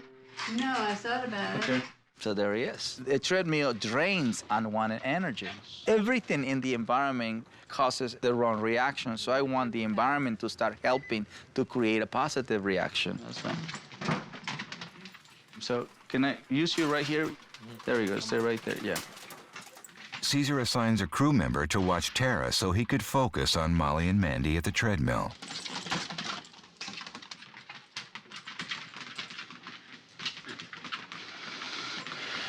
This is more psychological for her right now. This is more physical for them because she's so used to see them under stress and attack them. So we have to be very careful right now. Her whole demeanor changed completely. She's tense. She's tense about their behavior. Shh. This is what we want. This is ignoring submission. That's better. There is a lot of seniors out there that they need somebody that tells them how to control their beloved dogs, because that's all they have. It's very obvious to me, you know, that she feels complete with her pack. This is a family. But when they get a younger dog, when they get an active dog, they need a support system. So they're gonna try to focus on, don't focus with that energy. You're a little concerned. Why? I guess I don't think I'm concerned. I'm surprised. Oh, surprised? So you look tense. Like, can you get surprised, like relaxed surprise? Yeah, that one, like that kind of surprise. Yeah. So how did you keep her over here with that? Oh, actually, she was much easier than the Fox Terriers because she has this Labrador side of her, right? This is more hunters. You know, this is go and kill the animal. This just go and retrieve the animal that is dead. Maybe that's why she would just hold them with her jaws rather than she doesn't want to kill him. Try to kill him or something. It sounds like they want to kill him. Still hurt him. Oh. Because it's she's the so teeth. strong. Yeah, it's the teeth. They still have pressure, but see, the Labrador, they have them built so they just grab and they don't crunch. But she started actually becoming more focused. Look, see the whole licking, and then looking very intensively. At the moment that she have to learn to not look at them with those eyes. Right. Because those eyes means bite. Right. You follow? Yes. So what I'm helping you to see is that whatever happened in the past is truth, but you can create something different today. Linda's daughter Becky now joins them as Cesar asks Linda to attempt the exercise of taking her dogs out of their cage and onto the treadmill. Like, she have to stay within that line. Otherwise, what she can do is she can start getting closer and closer. We're not asking for an impossible. Stay. Nice. Shh. There you go. You go on the treadmill. Nice. There you go. Then you step out. Okay.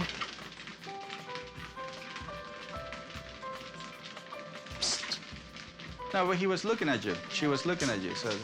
Okay. You know the look, right? Yes. Yes. But you know what I'm liking? That you're maintaining the same energy. You're not getting up here and you're not getting up here. You're staying steady. That's good. You just haven't seen this look lately. Right. See, this is a relaxed, submissive look. So I kept Miss Linda, you know, in a state that you stay calm, you stay relaxed, you stay balanced, you stay assertive. Come on. The power of imagining chaos, of actually creating things that is not real. That's very powerful, and only humans can do it. This is normal? Oh, it's because Tara's here. She's scared of Tara. So I needed to make sure Miss Linda does not focus on that world. She focus on in the moment world and the instinctual world. There you go. Very good, ma'am. Yes, keep your, there you go. Don't let him get distracted. Very good. Put your shoulders a little up and the head, that's right, that's better. And slowly, slowly, slowly, I saw that she had great skills pulling that leash. I can do it. You know, making the corrections at the right time, the right intensity. So I make sure that the Fox Terriers were in a better state before I gave her to her. And in my mind, it was already a done deal that she was gonna walk the 3 girls without her thinking about walking the 3 girls, just more like enjoying I'm walking my 3 girls for the first time in my life. Focus on how good it feels, but you are doing it. I'm supporting that you can do it. That's all I'm doing, but you're walking 3 dogs. It felt amazing to be able to walk all 3 dogs together. I never thought I could do it. Despite Linda's success on the walk, Cesar is concerned about her long-term ability to handle all 3 dogs. If you are an older man or woman, take in consideration, are you gonna get any type of help? Unfortunately, the reality is that Becky can't come here as often as Miss Linda needed. Dog walkers will be an asset to her, you know, will be a great investment. And eventually maybe a dog trainer, you know, for her to keep growing. Right now, they just can do whatever they want. As long as they don't chew on the plants, they don't dig holes, they can come and climb on me, all that stuff, that's fine. Oh, okay. Right? So she have to see them in that excited state and be okay with it. Do you think they'll ever be able to run around together? Because, in honesty, I don't think she will ever be able to let them together. But if she can calm them down to another level, she can be a little bit more relaxed. Yeah. This is good. This is a big deal. Oh. And if I can get them exercised so that they're in this more calm state. And lowers the excitement, which will lead you guys into less fights because you have a lot of frustration going on from the lack of exercise. You know, definitely you have to do some leadership skills, but just the fact that you're now going to be more pro-exercise, you're going to minimize a lot of the problem. Right. You're going to get rid of a lot of this frustrated energy being built, you know? Because this right here, I've never seen before. What? Them like this. They are usually, I mean, bouncing off the walls. Yeah, fighting like they're gonna kill each other. And this is the calmest I've ever seen them ever. Yeah. Especially. So obviously, like you say, well, I don't think my mom can do it, but they can. So don't, you know, focus on what they can and how can you accomplish. Plus, we did the treadmill. We went for a walk. The shy girl was, you know, in a flight avoidance state. We snapped her out of it. She finished in a submissive state. So she's now enjoying her life a little bit better. But the most important part is that your mom is much more relaxed. Oh, yeah. Just because it's very difficult for me to get here to help her like I should be able to. And I don't think that it'll be very hard for her to do it by herself. Becky said, you know, I think the best thing is for us to find these dogs a home. And the way I see it is she has more of a bond with her. I've never been able to have a than bond with with them. these guys. The reality is this is way too much energy for your style of life. If I'm gonna work with them, but if it doesn't work out and I have you place them and I got another dog that was more compatible with her. We help you to find the right dog better. I don't want to give them up, but I feel like I might have to, because I don't know if I can do everything that I need to do. Because in her mind, she feels that she's letting them down, she's abandoning them, and she is not being a good human being. I think it would be ideal that she at least help them to accomplish a different state. This is a big step, don't you think, for you? Just Very to be big. here with the 3 of them. Yes, one is off the leash, but they're not trying to kill each other. Right. There is no tension. There is no fear. Exactly. That is, to me, a completion. I think my life is going to be great whichever way I go, whether I place them. I'm glad he used those words rather than giving them up, because I don't want to feel like a failure. No. For now, Linda decides to continue working with her dogs, and though she still faces a difficult decision, she has the comfort of knowing that Cesar will help find a good home for her terriers. I don't want to leave her feeling sad. When we help people to place their dogs or to take a dog from us, you know, there have to be a completion that they say, I did what I could, and I'm happy with it.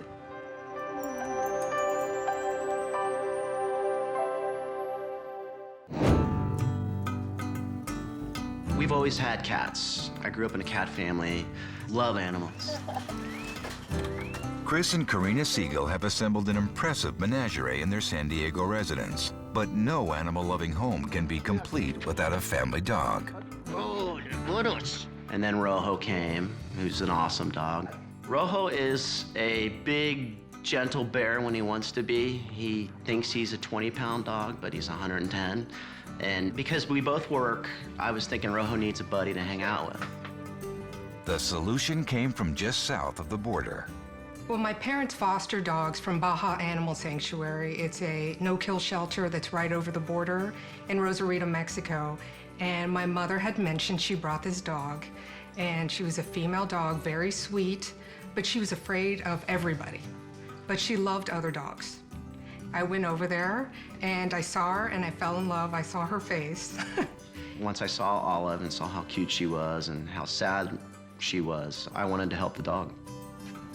I knew that we were going to have issues with her and things that we would have to help her overcome. But I figured this dog needs a home.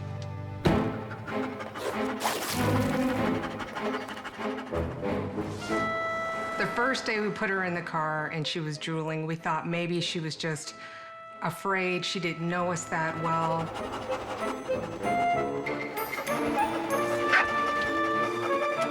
And I thought maybe it would go away, but it has not gone away.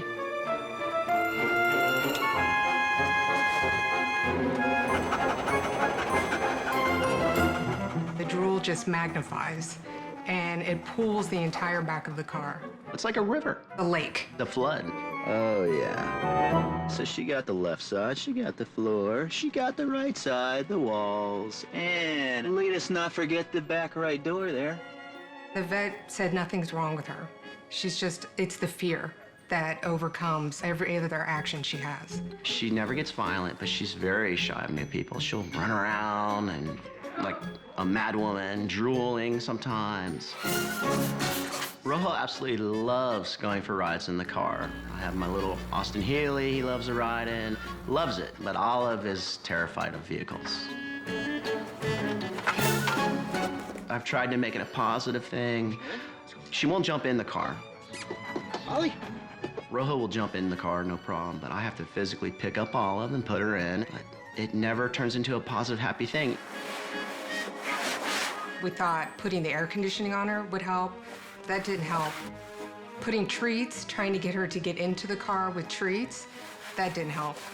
Watching Rojo get in the car, she would follow his lead. It doesn't matter. Let's take a look. But once Olive reaches her destination, the drool and fear wash away, and she becomes a happy dog. She has a great time. She's a completely different dog. She runs around, she plays with the other dogs, but it's just getting in the car, out of the car, back in the car is the issue. It's sad. I wanted her to jump into the back of the car and go for a ride and enjoy it and not be so scared and live a happier life. I need help. I need help, Cesar. Cesar knows that fear is a powerful stimulus for behaviors like excessive drooling. His objective, to unring the Pavlovian bell of the car is the trigger for Olive's faucet of fears. So how can I help you? Honey?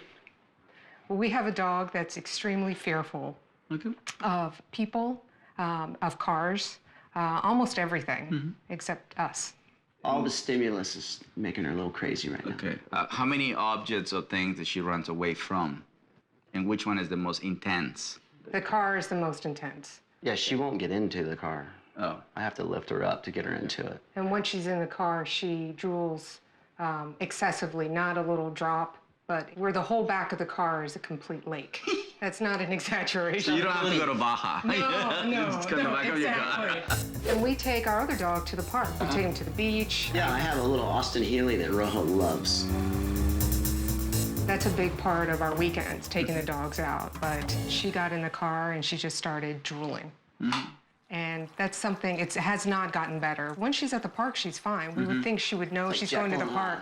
We don't take her any other place. We're not taking her to a bad place. So that's the part Right. that I'm going to help you with. I mean, dogs love the car. Dogs love going places. It's like the leash. They love the leash. Leash. Because the association of it. Right. Let's go. Hey. All right. If the energy is not good, it's best not to have the owner, you know. But in this situation, I wanted Chris and Karina to join me because they were in a very nice, happy-go-lucky state, relaxed, in the moment. So I need that help. Olive, hey girl. There we go. Just step back, don't move. So she's been this way for a while. Yeah. Yes. Once she knows you, Yeah. she'll go right up to you. Yeah. She's a puppy dog, you know, she'll Yeah. get in your lap. Yeah. But it's that initial thing, no way. So she came in, she looked. The best thing to do is just move away. Don't wait for her, because that would take a long time for her, especially in this case. Let her see, smell, and then walk away. So that creates this. Yes. You know, and stare there. They're looking at me, and I'm scared. Right. When we do have people come in, the thing that kind of gets my anxiety up is because they look at her and they try to say, hello, come on. Yeah. And she freaks out. Yeah. And I try to tell them, no touch, No no talk, no eye contact. Yes. We're not getting into her space. We're not increasing her fear. So she goes back and forth. She's not over there. Right. So that's a plus. You know, that's a big plus that she sees. She keeps looking. Are they moving? Are they coming to me? Are they talking? Are there all the normal things that she's used to it? We're not doing it. Right. So that gives her more chance to relax. All right. So can I see you put her on the leash? Can you go over there and put her on the leash? Hey, Olive, come here, girl. Can you sit? Hey. Much easier when you're all not here. Can you sit? Sure. Good. No, pet under. Under? Under. Under? Yeah. There we go. See how you hire them? You see it? Yeah. So you want her to feel proud of what she did. Okay.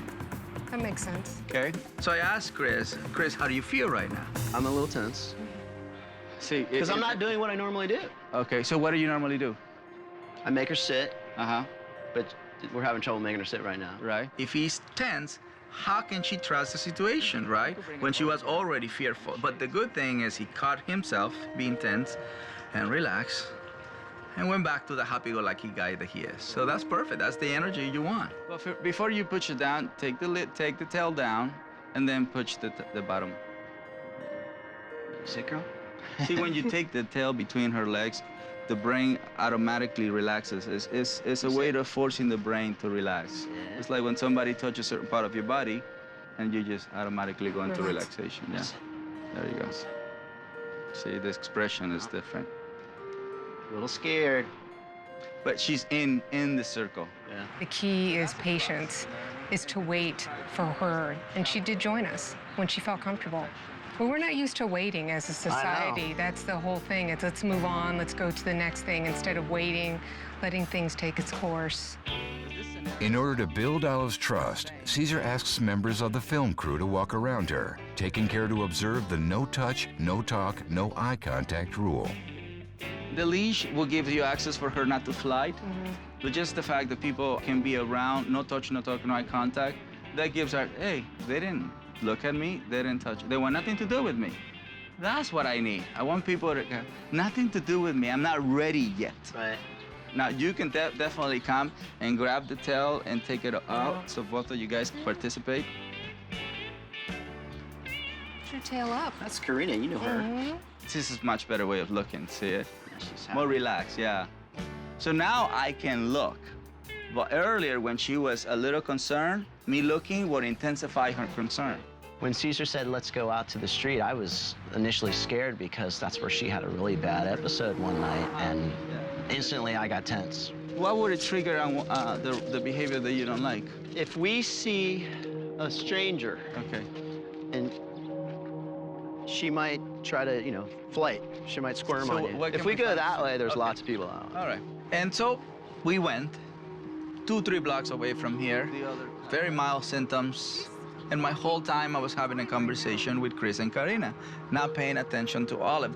She's scared, but she's not wigging. Because of that, she can take the challenge. This is what she needs, really. For her to deal with the environment, and nobody gives any more energy than what she already has. At the moment she starts seeing people, she starts getting a little resistant to move forward, But remember, they don't go to these places. So, hey, this is an unusual place for me to be in. But now I'm led by a different energy. At that time, I said, okay, we have to have the car open and ready because she has an issue with the car. She doesn't want to be part of it. So I needed to make sure her mind was in a very forward mode and then keep moving, keep moving, keep moving, and then just go inside the car. Just the fact that she put her 2 feet on the bumper, that told me, okay, so she's not against the car. She was against more of the way she went into the car. So, okay, how can I help her to feel invited to go into the car? So, you know, steps. Wow. This time, what I did is I grab a little bit, and then I put her feet here, and then she finished. She did. Right? If I just do the whole thing, she never did anything. That's what I've been doing. So you have to create a negative, a positive. On this hot summer day, Cesar uses water to soothe and refresh Olive. This also helps to lower her anxiety. Wet the muscle? You wet the muscle.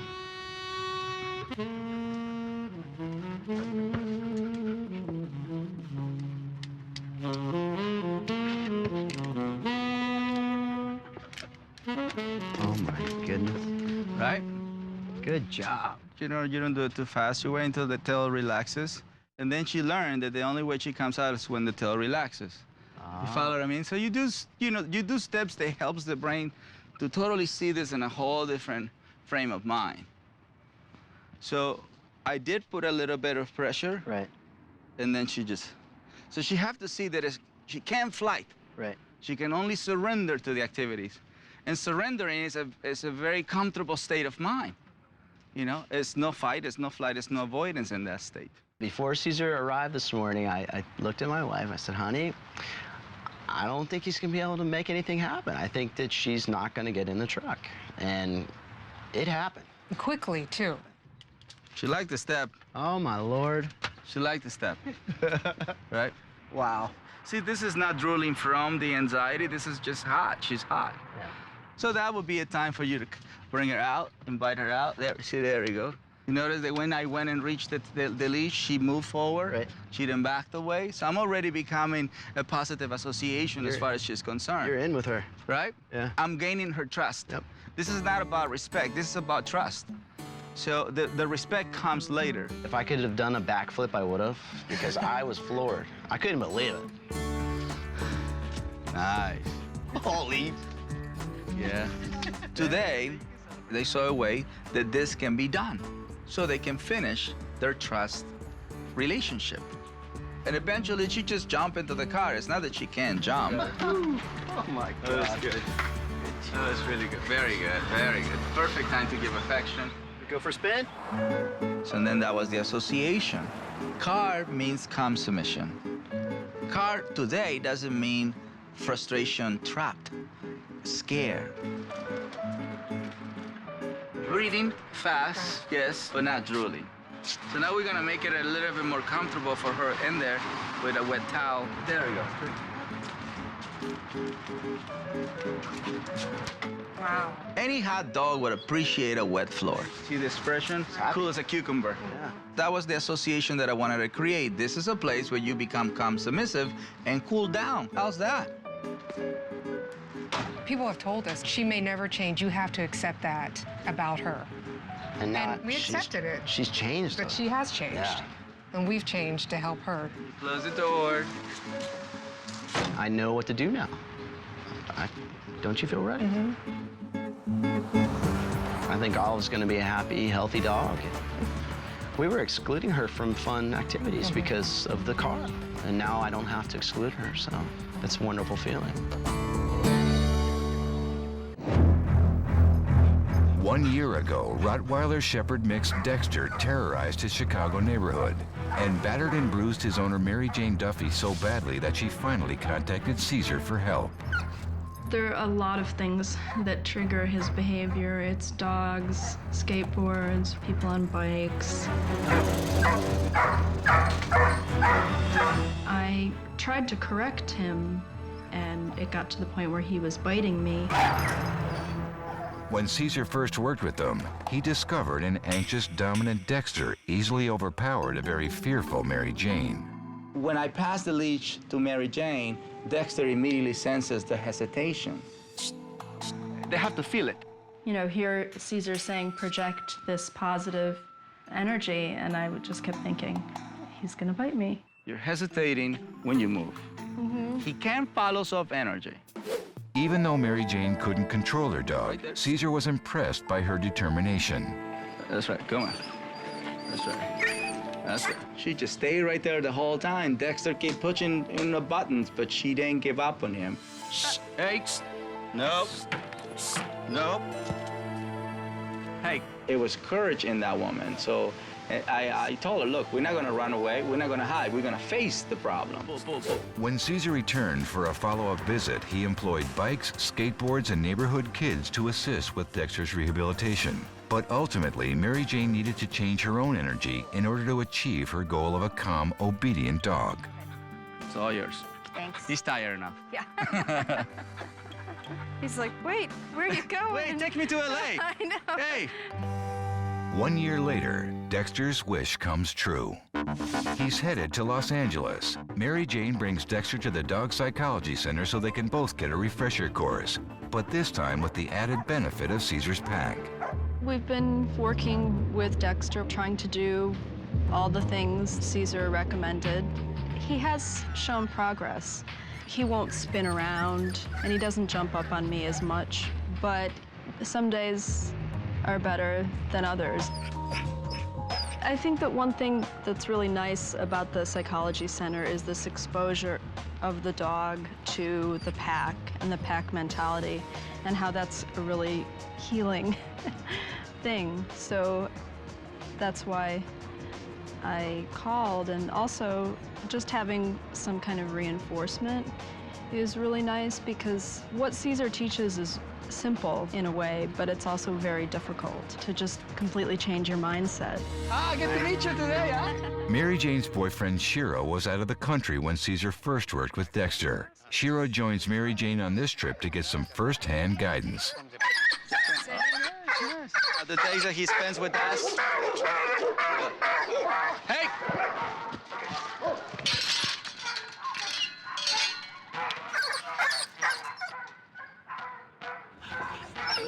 Hey. Now remember, this can be created by an unstable person, or this can be created by an unstable dog. That is very unstable. So as you saw, it went into a attacking mode. A ripple effect. They're not rationalizing, they're just reacting to the energy that is close to the environment. Even though we've been working on this, it's hard to not go to the same place. And I knew there was all these other dogs, and I was nervous, and I'm sure I transferred that energy to Dexter. So you saw the reaction that he created right away? Yes. All right, so the switch of the leash is very important. You saw as soon as another human took the leash, the energy changed, right? Yeah. So we haven't seen each other in a long time. So you stay right here, just good thoughts. Cesar plans to have Dexter stay at the center for 4 days to learn the proper rules, boundaries, and limitations necessary to become a calm, submissive pack member. Dexter's initial encounter with the pack is critical. Now observe the tail. The tail is not between the legs, so please don't feel sorry about it. You just don't know how to behave, how to react to the situation. We know he has a friend at home. Look at that, beautiful. Love that energy, love the ears back. Welcome to LA, my friend. We got great weather, great pack. We have a pool over there. We have a massage area over there, which you will eventually enjoy. But more than anything, this is your state of mind here. All dogs should live in that state of mind. Don't you think, Dexter? Cesar decides to introduce Dexter one dog at a time, beginning with the female chocolate lab named Coco. He's uncertain, but at the same time, he wants to meet, so he's unsure, and that comes from the lack of experience. Now, I didn't just let the dog go. I waited until he was in that state. Look at that. That's a better state. Now, see, that's a mind that is moving forward. Beautiful.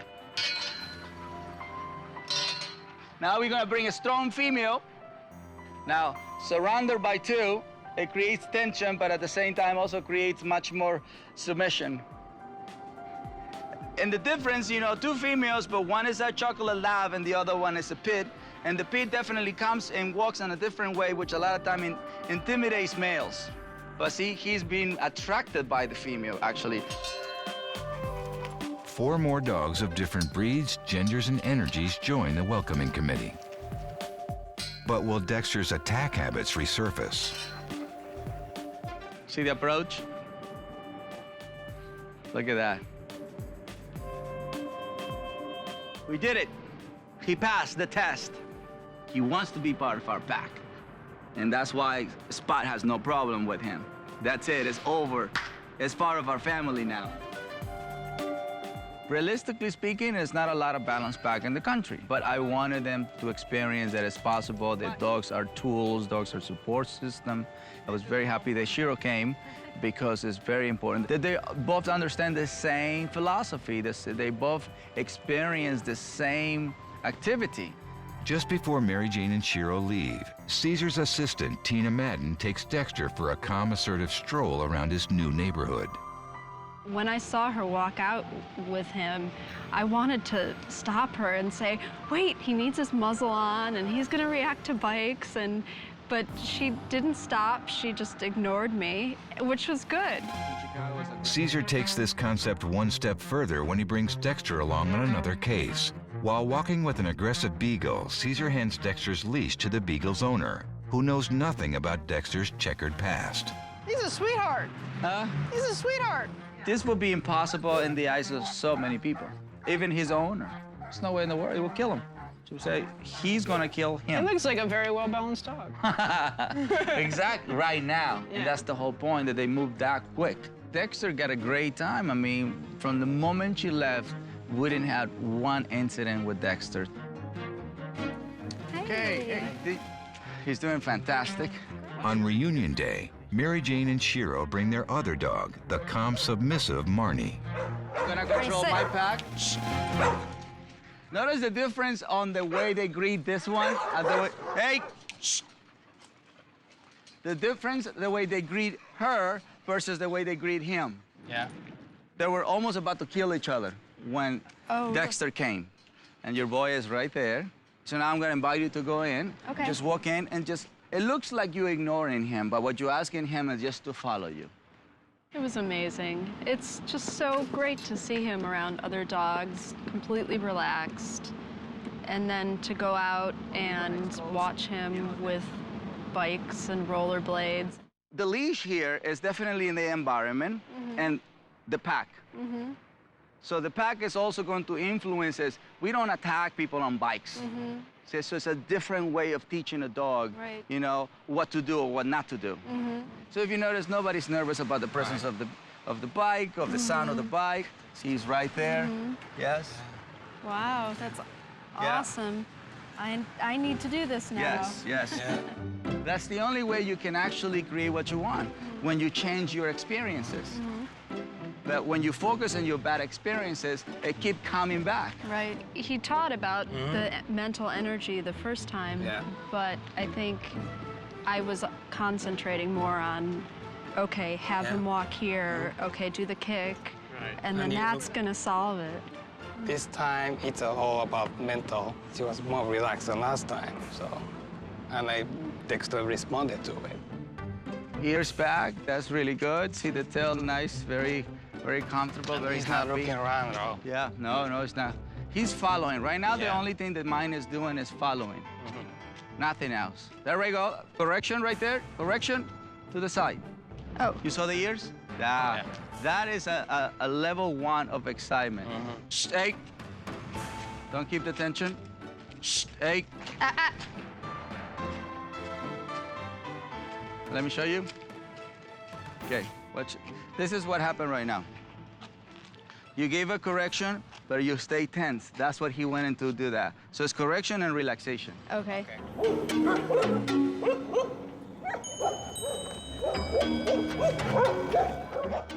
Hey. Very good, good job. That's big deal right there. Make a right. We're going this way, yeah. Hey. Yeah, never pull back. Okay. Yeah. So if he goes... Starting to get excited then. Right there. Look. Okay. See the touch? Yeah. The touch pulls him back. Look. You started to hold him really tight. Yeah. Oh, It's so hard. Transferring nervousness to him. Yeah. I definitely slip into that at home. Like, oh, he reacted. Oh, I can't do this. Or Very nice. Right there. Good ears. No correction. He's in front. Get a correction. Right. You know, a lot of people say, well, you're Cesar. You have this way of being. But it's not just me. It's everybody. Everybody has this dog whisper in them. Just waiting for you to awaken it, you know? Another bike over here. Go ahead. Take the challenge. So if you... Take the challenge over there. That way? That way. It's a guy on a real bike coming. Pick your battle. Hey, hey, hey.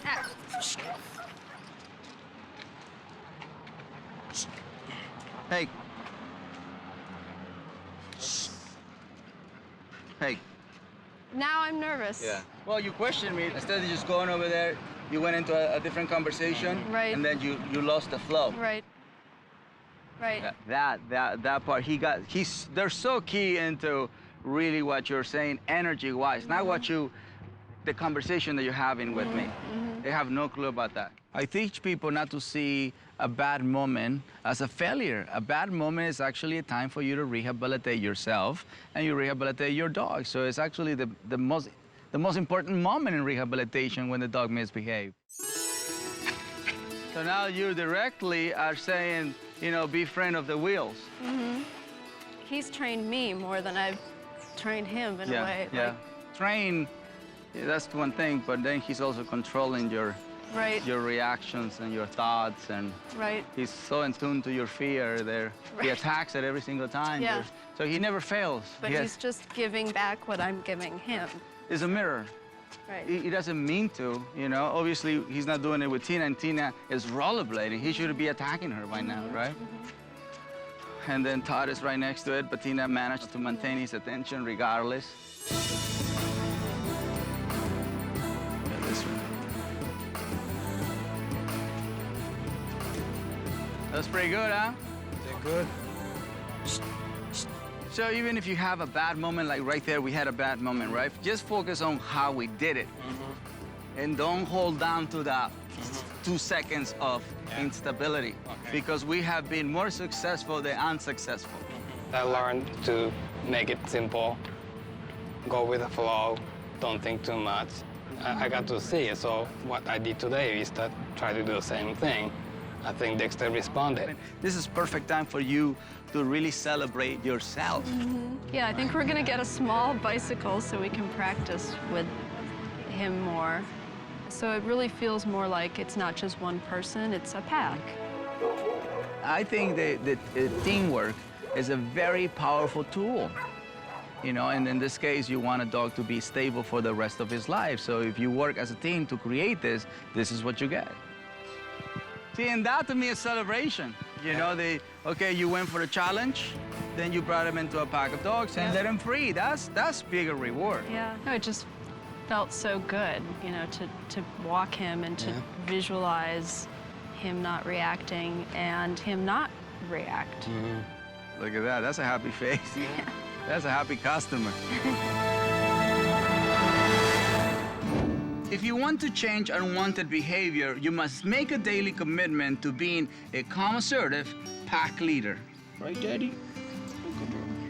Hi, Cesar. We just wanted to show you how good we're doing. How they've calmed down, a little training, and with all your suggestions. I'm so proud that Linda stepped up to the plate and worked so hard to create a balanced pack. Linda, you are a true success story. Hello? Karina and Chris report that Olive will now jump into the car on her own, and there is a lot less drool to go around. Thank you so much, Cesar, everybody. We're working on it. It's going to get better and better. Mary Jane and Shiro continue the rehabilitation process with Dexter every day, but they remain a work in progress. The best news is that Mary Jane and Shiro refuse to give up. I just want to say thanks to Cesar for helping us work through Dexter's issues. Being your dog's full-time pack leader can be tough work, but it can also be one of the most rewarding jobs you'll ever have. Right, Daddy? I am the dog whisperer.